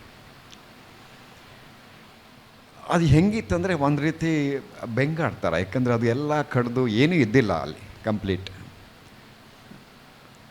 ನಾವು ಬೇರೆ ಅಲ್ಲಿಗೆ ಬಂದಿದ್ದು ಮುದುಮಲೆಯಲ್ಲಿ, ನಾವು ಭಾಳ ಅದ್ಭುತವಾದ ಕಾಡು ಮಧ್ಯೆ ಒಂದು ಹಳೇ ಬ್ರಿಟಿಷ್ ಮನೆಯಲ್ಲಿದ್ದಿದ್ದು ನಾವು. ಅಲ್ಲಿಂದ ಬಂದು ಬೆಂಗಾಡಲ್ಲಿ ಬರೀ ನಮಗೆ ಸೂರ್ಯನೇ ಛತ್ರಿ, ನಮಗೆ ಬೇರೆ ಏನಿಲ್ಲೇ ಇಲ್ಲ, ಕಾಯ್ತಾ ಇರೋದೆ ಬೆಳಿಗ್ಗೆಯಿಂದ. ನಾವು ಇದು ಭಾಳ ಡಿಸ್ಕರೇಜಿಂಗ್, ಯಾಕಂದರೆ ಅಲ್ಲಿ ಇದ್ದಿದ್ದ ಹಕ್ಕಿಗಳಿರ್ಬೋದು, ಪ್ರಾಣಿಗಳಿರ್ಬೋದು, ಒಂದು ಕಾಡಿನ ಸಂವಾದ ಎಂಥದೂ ಇಲ್ಲ ನಮಗೆ. ಜೊತೆಗೆ ಏನೋ ಒಂದು ನೋಡೋಣ, ಒಂದು ಸಣ್ಣದು ಬೇಲಿ ಹಾಕಿ ನಮ್ಮನೆ ಅಷ್ಟಾಗಲೇ ಒಂದು ಏನಾದ್ರು ಸ್ವಲ್ಪ ಹುಲ್ಲು ಗಿಲ್ಲು ಚಿಗುರಿ ಏನಾದರೂ ಬರಲಿ ಅಂತ ಯೋಚನೆ ಮಾಡ್ತಾಯಿದ್ವಿ ಇನಿಷಿಯಲಲ್ಲಿ. ಅಲ್ಲಿ ಇನ್ನೊಂದು ಸಮಸ್ಯೆ ಅಂತಂದರೆ ಬಂಡೀಪುರದಲ್ಲಿ ನಿಮಗೆ ರೈನ್ ಶ್ಯಾಡೋ ಏರಿಯಾಸ್ ಅಂತ ಕೇಳಿರ್ತೀರ ನೀವು, ರೈನ್ ಶ್ಯಾಡೋ ಏರಿಯಾಸ್. ಆ ರೈನ್ ಶ್ಯಾಡೋ ಏರಿಯಾಸ್ದು ಕ್ವಾಲಿಟಿ ಅಂತಂದರೆ ನಿಮಗೆ ಬಹುಶಃ ನಿಮಗೆ ಮಂಗಳೂರು ಅಥವಾ ಚಿಕ್ಕಮಗಳೂರು, ಮಲೆನಾಡಲ್ಲಿ ಕಾಣದೇ ಇರೋಷ್ಟು ಮೋಡ ನಮ್ಮ ಮೇಲೆ ಇರುತ್ತೆ ಯಾವಾಗಲೂ, ಆದರೆ ಮಳೆ ಮಾತ್ರ ಬೀಳಲ್ಲ. ನೀವು ಇಲ್ಲಿಂದ ಹೋದರೆ ಇನ್ನೇನು ಮಳೆ ಸಿಗಾಕೋತು ನಿಂತ ಓಡಂಗಾಗತ್ತೆ, ಬಟ್ ಅಲ್ಲಿ ನಿಂತಿದ್ರೆ ಯಾವ ಒಂದನಿನೂ ಬೀಳಲ್ಲ. ಸೊ ನಾವು ಇದ್ದಿದ್ದ ಜಾಗ ರೈನ್ ಶ್ಯಾಡೋ ಏರಿಯಾ. ನಮಗೆ ಹಿಂಗೆ ಮಳೆ ಬರುತ್ತೆ ನಮಗೆ ಗೊತ್ತಿಲ್ಲ. ಇನಿಷಿಯಲ್ ಆರಂಭದ ದಿನಗಳಲ್ಲಿ ಮಳೆ ಕಾಯ್ತಾನೆ ಇದ್ದೀವಿ. ಒಂದಿನೂ ಇದೇ ಥರ ಫುಲ್ ಕಪ್ಪು ಮೋಡ, ಒಂದಿನ ಸಿಕ್ಕಾಪಟ್ಟೆ ಮಳೆ ಆಯಿತು. ಅದಕ್ಕೆ ಮುಂಚೆ ನಾವು ಒಂದು 2 ವರ್ಷ ಸ್ವಲ್ಪ ಪ್ರೊಟೆಕ್ಟ್ ಮಾಡಿದ್ದಿದ್ದು, ಹುಲ್ಲುಗಳೆಲ್ಲ ಬಂದಿತ್ತು. ನಾವು ಮಳೆ ಬಂದಿದ್ದ ಖುಷಿಗೇ ಇಬ್ಬರು ಬೇಗ ಆಚೆ ಓಡೋದ್ವಿ, ಯಾಕೆಂದರೆ ನೀರು ನೋಡೋದು ಒಂದು ಸಂಭ್ರಮ ಆಯ್ತಲ್ಲಿ. ಆಚೆ ಹೋದರೆ ಒಂದು ಮೋಸ್ಟ್ ಸರ್ಪ್ರೈಸಿಂಗ್ ಎಲಿಮೆಂಟ್ ಅಂದರೆ ಆ ಹುಲ್ಲು ಬಯಲಲ್ಲಿ ತೆಳ್ಳಗಿರೋ ಹಂಚಿ ಕಡ್ಡಿ, ಸಣ್ಣ ತೆಳ್ಳಗಿರೋ ಕಡ್ಡಿಗಳೆಲ್ಲ ಸುಮ್ಮನೆ ಧೂಳಾಗಿ ಬಿದ್ದಿದ್ದವು. ಮಳೆ ನಿಲ್ತಾ ಇದ್ದಂಗೆ ನೆಲದಿಂದ ಎದ್ದು ಡ್ಯಾನ್ಸ್ ಮಾಡೋಕ್ಕೆ ಶುರು ಮಾಡಿದ್ವಿ. ನನಗೆ ಇಟ್ಸ್ ರಿಯಲಿ ಸರ್ಪ್ರೈಸಿಂಗ್. ಅರೆ ಇದೇನಿದು, ಹೆಂಗೆ ಈಗ ಒಣಗಿದ ಕಡ್ಡಿಗೆ ಹೆಂಗೆ ಜೀವ ಬರುತ್ತೆ ಅಂತ. ಮತ್ತೆ ಹೋಗಿ ನೋಡಿದ್ವಿ, ಅದರ ಮೇಲ್ಗಡೆ ಅದಕ್ಕೊಂದು ಸಣ್ಣ ಜುಟ್ಟು, ಈಗ ಪುರೋಹಿತ ಹಿಂದೆ ಇರುತ್ತಲ್ಲ ಆ ಥರ ಅದಕ್ಕೆ ಎದ್ದಿದ್ದು. ಅದು ಹಿಂಗೆ ಒಂದು ಜುಟ್ಟು, ಅದು ಸುಮ್ಮನೆ ಹಿಂಗೆ ತಿರುಗ್ತಾ ಇದೆ, ಮುಂದ್ಗಡೆ ಒಂದು ಒಳಗಡೆ ಬೋರ್ವೆಲ್ ಥರ ಹೋಗ್ತಾ ಇದೆ. ಇದೇನಿದು ನಮಗೆ ಅರ್ಥನೇ ಆಗಲಿಲ್ಲ ಅದು. ಆಮೇಲೆ ಇನ್ನೂ ಡೀಟೇಲಾಗಿ ನೋಡ್ತಾ ಇದೆ, ನಮಗೆ ಅದು ಗೊತ್ತಾಯ್ತು ಅದು ಹುಲ್ಕಡ್ಡಿ ಅಲ್ಲ ಅಂತ. ನಾವು ಕಾಡಿಗೆ ಹೋಗ್ಬೇಕಾದಾಗ ಮಾಮೂಲಿ ನಾವು ಸಿಟಿಯಿಂದ ಹೋಗ್ತೀವಲ್ಲ ಕಾಡಿಗೆ, ನಮ್ಮದೇ ಕೆಲವು ಇರ್ತವೆ, ಇಲ್ಲಿಂದ ಏನೋ ತುಂಬ್ಕೊಂಡು ಹೋಗಿರ್ತೀವಿ. ನಾವು ಕ್ಲೀನಾಗಿ ಸಾಕ್ಸು ಶೂಸ್ ಎಲ್ಲ ಹಾಕ್ಕೊಂಡು ಹೋಗ್ತಾ ಇದ್ವಲ್ಲ, ನಮಗೆ ಹೆಚ್ಚು ಕಮ್ಮಿ ಒಂದು 25 ನಿಮಿಷ ವೇಸ್ಟ್ ಆಗೋದು ದಿನಕ್ಕೆ. ಯಾಕಂದರೆ ಆ ಕಾಲು ಚೀಲದಿಂದ ಒಂದು ಮುಳ್ಳು ತೆಗೆಯೋದು. ಅದೇ ಹುಲ್ಲಿನ, ನಾನು ಕಡ್ಡಿ ಅಂತ ಹೇಳಿದ್ನಲ್ಲ, ಅದು ಹುಲ್ಲಿನ ಬೀಜ ನಮ್ಮ ಸಾಕ್ಸ್ ಒಳಗಡೆ ಆ ಮುಳ್ಳು ಮಾತ್ರ ಸಿಕ್ಕಾಕ್ಕೊಂಡು ನಾವು ಕಿತ್ತರೆ, ನಾ ಹೇಳಿದೆಲ್ಲ ಸ್ಪ್ರಿಂಗ್, ಅದು ಮಾತ್ರ ಬರ್ತಾಯಿತ್ತು. ಹಂಗಾಗ್ಬಿಟ್ಟು ನಾವು ಹವಾಯಿ ಚಪ್ಪಲಿನೇ ಬೆಸ್ಟ್ ಕಾಡಿಗೆ ಅಂತ ತೀರ್ಮಾನ ಮಾಡ್ಕೊಂಡು ಹವಾಯಿ ಚಪ್ಪಲಿಗೆ ಅದಕ್ಕೆ ಸಾಕ್ಸ್ ಉಪಯೋಗ ಬರಲ್ಲ ಅಂತ. ಸೊ ಅದು ಹೆಂಗೆ ಆ ಬಿಸಿಲಿಗೆ ಡಿಸೈನ್ ಹೆಂಗಾಗಿತ್ತಂದ್ರೆ ಹುಲ್ಲಿಂದು ಹೂವದು ಸುಮ್ಮನೆ ಹಿಂಗೆ ಜಡೆ, ಈಗ ಮುನಿಗಳದಾಗಿರುತ್ತಲ್ಲ, ಎಷ್ಟೋ ವರ್ಷ ನೀರೇ ಕಾಣದೇ ಇರೋ ಕೂದಲು, ಆ ಥರ ಇದ್ದಿದ್ದು. ಮಳೆ ಬಿದ್ದಿದ್ದು ಆ ತಂಪಿಗೆ ನೀರು ಬಿದ್ದ ಕೂಡಲೇ ಟೆನ್ಷನ್ ಬಿಚ್ಕೊಂಡು ಸುಮ್ಮನೆ ಫುಲ್ ಸ್ಪೀಡ್. ಅದು ನೋಡಿ, ಮಳೆ ಬಂದಿದ್ದಕ್ಕೆ ಸ್ವಲ್ಪ ಮಣ್ಣು ಮೃದು ಆಯಿತು, ಇದು ಫೋರ್ಸ್. ಸೊ ಬೀಜ ಒಳಗಡೆ ಹೋಗಿ ಇದು ಮಾತ್ರ ಆಚೆ ನಿಂತ್ಕೊಂತು. ನಮಗೆ ಓಕೆ, ಇದರಲ್ಲಿ ಏನು ಜೀವನೇ ಇಲ್ಲದೆ ಇರೋ ಒಂದು ಭೂಮಿನಲ್ಲಿ ಇಷ್ಟೊಂದು ಲೈಫು ಹಿಂಗೆ ಆರಂಭ ಆಗ್ಬೋದು ಅಂತ ನಮಗೆ ನಿಜವಾಗ್ಲೂ ಭಾಳ ಸರ್ಪ್ರೈಸಿಂಗ್ ಮತ್ತು ಎಂಕರೇಜಿಂಗ್ ಸತ. ಏಕೆಂದರೆ ಅಲ್ಲಿ ಏನೂ ಬರಲ್ಲ ಅಂದ್ಕೊಂಡಿದ್ವಿ ನಾವು. ಹಿಂಗಾದರೆ ನಾವು ಏನೋ ಮಾಡ್ಬೋದಾ ಅಂತ ಹೇಳಿ ನಮಗೆ ಮನಸ್ಸೊಳಗೆ ಹೆಂಗೆ ಅಂದರೆ, ಅರೆ ಈ ಥರ ಆದರೆ ನಾವೆಲ್ಲನೂ ಈ ಜಾಗನ ಅದ್ಭುತವಾಗಿ ನಾವು ರೆಡಿ ಮಾಡ್ಬೋದು. ನಮ್ಮಲ್ಲಿ ರಾಕೆಟ್ ಟೈಲ್ ಡ್ರೋಂಗೋ ಇರ್ಬೋದು, ಯಾವ್ಯಾವುದು ಎವರ್ಗ್ರೀನ್ ಫಾರೆಸ್ಟಲ್ಲಿ ಎಲ್ಲಿದೆ ಅದನ್ನು ಕರೆಸ್ಬೋದಾ ಅಂತ. It's all mad ideas later. So ಅದಕ್ಕೆ ಏನು ಮಾಡ್ಬೋದು, ಈಗ ನಾವು ಪಕ್ಕದ ಹಳ್ಳಿಯವ್ರು ಕೇಳಿದ್ವಿ, ನೋಡಿ ಇಲ್ಲಿ ನೀವು ಸ್ವಲ್ಪ ಸಣ್ಣ ಪುಟ್ಟ ಗಿಡಗಳಿದೆ, ಕಡಿಬೇಡಿ, ಹುಲ್ಲು ಬಿಡಬೇಡಿ, ನಾವು ಇದನ್ನೊಂದು ಸ್ಟಡಿಗೆ ಅಂತ ಇಟ್ಕೋತಾ ಇದ್ದೀವಿ ಅಂತ. ಪಾಪ ಅವರೆಲ್ಲ ಒಪ್ಕೊಂಡ್ರು, ಪ್ರೊಟೆಕ್ಷನ್ ಮಾಡ್ಕೊಂಡು ಬಂದ್ವಿ. ಆಮೇಲೆ ಅನಿಸ್ತು, ಆಯಿತು ಇಲ್ಲಿಗೆ ನಾವು ಯಾವುದೋ ಕಾರಣದಿಂದ ತುಂಬ ಇಲ್ಲಿ ಸ್ಪೀಸಿಗಳೆಲ್ಲ ಹೊರಟೋಗಿದ್ದಾವೆ, ಮನುಷ್ಯ ಕಡ್ದು ಇದು ಮಾಡಿ, ಅದನ್ನು ರೀಇಂಟ್ರೊಡ್ಯೂಸ್ ಮಾಡೋಣ ಅಂತ. ಸೊ ಇಡೀ ಕರ್ನಾಟಕದ ಎಲ್ಲೆಲ್ಲೆಲ್ಲ ಹುಡುಕಿ ಮರ ಗಿಡಗಳು ತಂದ್ವಿ, ಎಲ್ಲ ಹಾಕಿದ್ವಿ. ಆಮೇಲೆ ನಮಗೆ ಸ್ವಲ್ಪ ಮುದುಮಲೈನಲ್ಲಿದ್ದಿದ್ದಲ್ಲ, ಅಲ್ಲಿದೊಂದು ನಂದಿ ಮರ ಇಲ್ಲದಿದ್ದರೆ ಸ್ವಲ್ಪ ಇನ್ಕಂಪ್ಲೀಟ್ ಒಂದು ಗಿಡ ತರೋಣ ಅಂತ ಅಲ್ಲಿಂದ ಹಾಕಿದ್ವಿ. ಆಮೇಲೆ ಮತ್ತಿ ಮರ ಮಿಸ್ ಆಗಿದೆ ಅಲ್ಲ ಅಂತ ಬಂಡಿ ಬರೆದು ಗುಡ್ಡಕ್ಕೆ ಹೋದ್ವಿ. ನನಗೆ ಭಾಳ ಖುಷಿ ಆಯ್ತು, ಯಾಕಂದರೆ ಸಿಕ್ಕಾಪಟ್ಟೆ ಸಸಿಗಳಿತ್ತು 1 ಇಂಚ್ ಅಷ್ಟು ಉದ್ದದ್ದು. ನಮಗೆ ಕರೆಕ್ಟ್ ಇದೆ ಇದು ತೊಗೊಂಡೋಗಿ ಮಾಡೋಕ್ಕೆ ಅಂತ. ಯಾವ್ದು ಕಿತ್ರೂ ಅದಕ್ಕೆ ಬೇರೆ ಬರ್ತಾ ಇರಲಿಲ್ಲ. ಆಮೇಲೆ ಮತ್ತೆ ಬಂದು ದೊಡ್ಡ ಆರೆ ತೊಗೊಂಡೋದ್ವಿ ಎಲ್ಲಿಂತ. ಅದು 1 ಇಂಚ್ ಗಿಡಕ್ಕೆ 2 ಅಡಿ ಬೇರೆ ಇತ್ತು ಕೆಳಗಡೆಗೆ. ಆ ರೈನ್ ಶಾಡೋ ಏರಿಯಾದಲ್ಲಿ ನೀರು ಕೊರತೆ ಇದೆ ಅಲ್ಲ, ನೀರು ಕೊರತೆ ಒಳಗೆ ಹೌ ಟು ಸರ್ವೈವ್, ಇದನ್ನು ಹೆಂಗೆ ದಾಟ್ ಬರೋದಕ್ಕೆ ಅದು ಎನರ್ಜಿ ಮೇಲಕ್ಕೆ ಹೋಗಿ ಟ್ರೈ ಮಾಡ್ತಾ ಇರಲಿಲ್ಲ. ಫೌಂಡೇಶನ್ ಭದ್ರ ಮಾಡ್ಕೊಳ್ಳೋಕ್ಕೆ ಅದು ಮೇಲೆ ಬೆಳೆಯೋ ಬದಲು ಕೆಳಗಡೆ ಹೋಗಿ ಬೆಳೀತಾ ಇತ್ತು. ಅದು ನನಗೆ ಭಾಳ ಇಂಟ್ರೆಸ್ಟಿಂಗ್ ಅನಿಸ್ತು. ಎಲ್ಲ ಹಾಕ್ಕೊಂಡ್ವಿ. ಆಮೇಲೆ ಗಿಡಗಳು ನೆಡಬೇಕಾದಾಗ ನಮ್ಮಲ್ಲಿ ಆಗಲೇ ಸ್ವಲ್ಪ ಮುಂಚೆ ಏನು ಇಲ್ಲದ ಹುಲ್ಲೆಲ್ಲ ಬಂತಲ್ಲ, ಆನೆಗಳು ಬರೋಕ್ಕೆ ಶುರು ಆಗಿತ್ತು. ಸೊ ಇವನ್ನ ಏನು ಮಾಡೋಣ, ಇವನ್ನೆಲ್ಲ ಭಾಳ ಕೇರ್ಫುಲ್ಲಾಗಿ, ಆನೆಗಳಿಗೆ ಕಣ್ಣಿಗೆ ಕಾಣಬಾರ್ದು ಅಂತ ಕಡೆಗೆಲ್ಲ ಕೆಲವು ಜಾತಿ ಇದೆ. ಈಗ ಆಲದ ಗಿಡ ಎಲ್ಲೆಲ್ಲೆಲ್ಲ ಅದೆಲ್ಲ ಅಡಗಿಸಿಟ್ಟು ನೀರು ಹಾಕೋಂಥ ಒಂದು 1500 ಗಿಡಗಳು ಹಾಕಿದ್ವಿ ಆವಾಗ. ಎಲ್ಲ ವೈಲ್ಡ್ ಇದೆ. ನಾವಿಲ್ಲಿ ಹಾಕಿಬಿಟ್ರೆ ಇನ್ನೊಂದು ಸೈಡಲ್ಲಿ ಇಷ್ಟು ಪ್ರೊಟೆಕ್ಷನ್ ಮಾಡಿದ್ರೆ ಕಂಪ್ಲೀಟ್ ಒಂದು ಬಾಡಬಗ್ಲಂತ ಒಂದು ಮುಳ್ಳು ಬರುತ್ತೆ. ನನಗೆ ಗೊತ್ತಿಲ್ಲ, ನಿಮ್ಮ ಏರಿಯಾ ನಾನು ನೋಡಿಲ್ಲ. ಅದು ಹೆಂಗೆ ಅಂದರೆ ಅದ್ರದ್ದು ಎಲೆ ಎಲ್ಲ ಮುಳ್ಳೆ. ಅಂದರೆ ಅದು ನಮಗೆ ಮನುಷ್ಯನಿಗೆ ಹೊಂಚಾಕಬೇಕು ಅಂತ ಡಿಸೈನ್ ಆಗಿರೋದಲ್ಲ. ಈ ಕಡುವೆ ಜಿಂಕೆಗಳಿದಾವಲ್ಲ, ಅವುಗಳಿಂದ ತಪ್ಪಿಸ್ಕೊಂಡು ಬದುಕೋಕ್ಕೆ ಅವುಗಳ ಎಲೆಗಳೇ ಮುಳ್ಳಾಗಿ ಡಿಸೈನ್ ಆಗಿರುತ್ತೆ ಅಷ್ಟೇ, ಸರ್ವೈವಲ್ಲಿಗೆ. ನಮಗೆ ಒಳಗಡೆ ಓಡಾಡ್ದಂಗೆ ಆಗೋಯ್ತು. ಎಲ್ಲಿಗೆ ಹೋದ್ರೂ ಹಿಂಗೆ ಬಟ್ಟೆ ಇಟ್ಕೊಂಡು ನಿಂತ್ಕೊಂಡ್ಬಿಡ್ತಾವೆ. ಓಕೆ, ನೀವು ಮುಂದೆ ಇದು ಒಂದು ಬಿಡಿಸಿದ್ರೆ ಇನ್ನೊಂದು 3 ಹಿಡ್ಕೊಳ್ಳೋದು. ಒಂದು ಕೆಲಸ ಮಾಡಿ ಹೆಂಗೆ ಕಂಟ್ರೋಲ್ ಮಾಡೋದು ಅಂತ ಬೆಸ್ಟ್ ಈಗ ಒಂದು 2 ಗಿಡಕ್ಕೆ ಫುಲ್ ಬೆಂಕಿ ಹಾಕಿ ಸುಟ್ಬಿಡೋಣ ಅಂತ ನೋಡ್ತೀವಿ. ಬೆಂಕಿ ಹಾಕಿ ಸುಟ್ವಿ, ಒಂದು 3 ತಿಂಗಳಲ್ಲಿ ಫುಲ್ ಅದ್ರ ಬದಲು ಪಾರ್ಥೇನಿಯಂ ತುಂಬೋಯ್ತು. ಅಯ್ಯೋ ಅದೇ ಬೆಟರ್ ಆಗಿತ್ತಲ್ಲ, ಹಿಂಗಾಯ್ತಲ್ಲ ಅಂತ ಮುಟ್ಟಕ್ಕೆ ಹೋಗಲಿಲ್ಲ. ನೆಕ್ಸ್ಟ್ ಒಂದು 2 ಇಯರ್ಸಲ್ಲಿ ಈ ಬಾಡ್ಬಗ್ಲು ಮುಳ್ಳು ಫುಲ್ ತುಂಬಿದರೆ ನಮಗೆ ಕಡುವೆ ಜಿಂಕೆ ಜಾಸ್ತಿ ಆಯ್ತಲ್ಲ, ಅವದನ್ನು ಬರೀ ಚಿಗುರು ಮಾತ್ರ ತಿಂತಾವೆ ಅಷ್ಟೇ. ಅದರದ್ದು ಅವು ಎಷ್ಟೇ ಬೆಳೆದ್ರು ಅಷ್ಟೇ ನಿಂತ್ಕೊಂಡು ಇಮ್ಮಿಡಿಯೇಟ್ ಅದ್ರ ಒಳಗಡೆಯಿಂದ ಬೇರೆ ಬೇರೆ ಜಾತಿ ಮರಗಳು ಬರೋಕ್ಕೆ ಶುರು ಆಯಿತು. ನಮಗೆ ಗೊತ್ತೇ ಇಲ್ಲದೆ ನಾವೇನು ತಂದಾಕಬೇಕು ಅಂತಿದ್ವಿ ಅವೆಲ್ಲ ಬರೋಕ್ಕೆ ಶುರು ಆಯಿತು. ಸೀಗೆ ಮುಳ್ಳು ಅವು ಇವು ಎಲ್ಲ ತುಂಬೋಯ್ತು ಪೂರ್ತಿ. ಆನೆಗಳು ಬಂದು ಅವುಗಳನ್ನೆಲ್ಲ ಕಿತ್ತಾಕಿ. ಸೊ ಭಾಳ ಇಂಟ್ರೆಸ್ಟಿಂಗ್ ಪ್ರೊಸೆಸ್ ನಡೀತಾ ಇತ್ತು. ಅದು ಸಡನ್ನಾಗಿ ಬರ ಶುರು ಆಯ್ತು. ಮಳೆ ಬರಲಿಲ್ಲ 1 ಇಯರ್, ನೆಕ್ಸ್ಟ್ ಇಯರ್ ಬರಲಿಲ್ಲ. ಸೊ ನಮ್ಮದು ಈ ಪ್ರೊಟೆಕ್ಷನ್ ಟೈಮಲ್ಲಿ ನೀರು ಜಾಸ್ತಿಯಾಗಿ, ಅಂದರೆ ಮಣ್ಣು ಮೃದು ಆಗಿ, ಕೆಲವು ಮುಂಚೆ ಯಾವ್ಯಾವುದಿದ್ದ ಗಿಡಗಳು ಅಂದರೆ ಅವು ಭಾಳ ಹಾರ್ಡ್ ಸಾಯಿಲಲ್ಲಿ ಬರಬೇಕಾಗದವು, ದೇ ಕಮಿಟೆಡ್ ಸೂಸೈಡ್.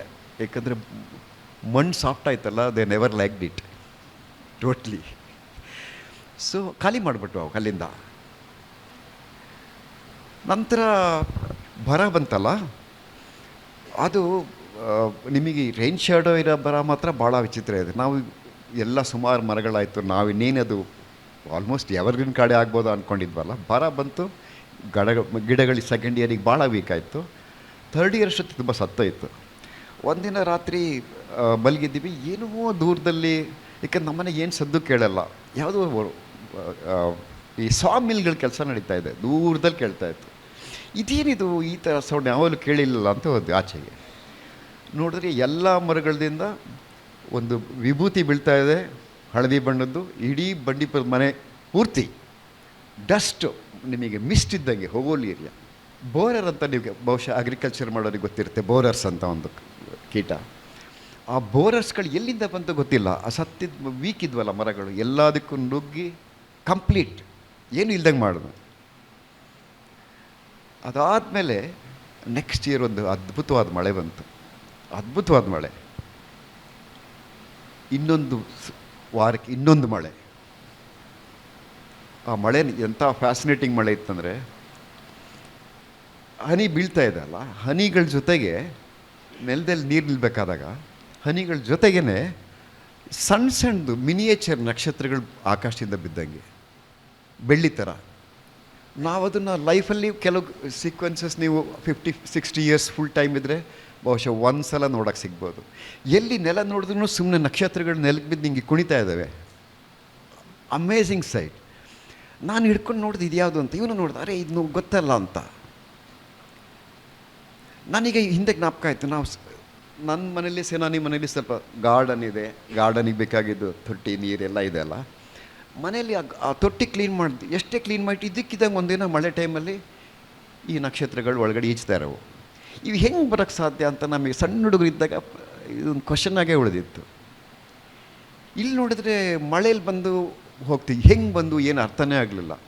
ಆ ಮಳೆ ನೀರು ಸಣ್ಣ ಜರಿಯಾಗಿ ತೊರೆಯಾಗಿ ಹರ್ಕೊಂಡು ಹೋಗ್ತಿದ್ವಲ್ಲ, ಹಿಂಗೆ ಹಾರಿ ಹಾರಿ ಯಾವುದೋ ತೊರೆ ಒಳಗೆ ಸಿಗಾಕ್ಕೋತವೆ, ಜರೀಲಿ ಸಿಗಾಕ್ಕೋತವೆ.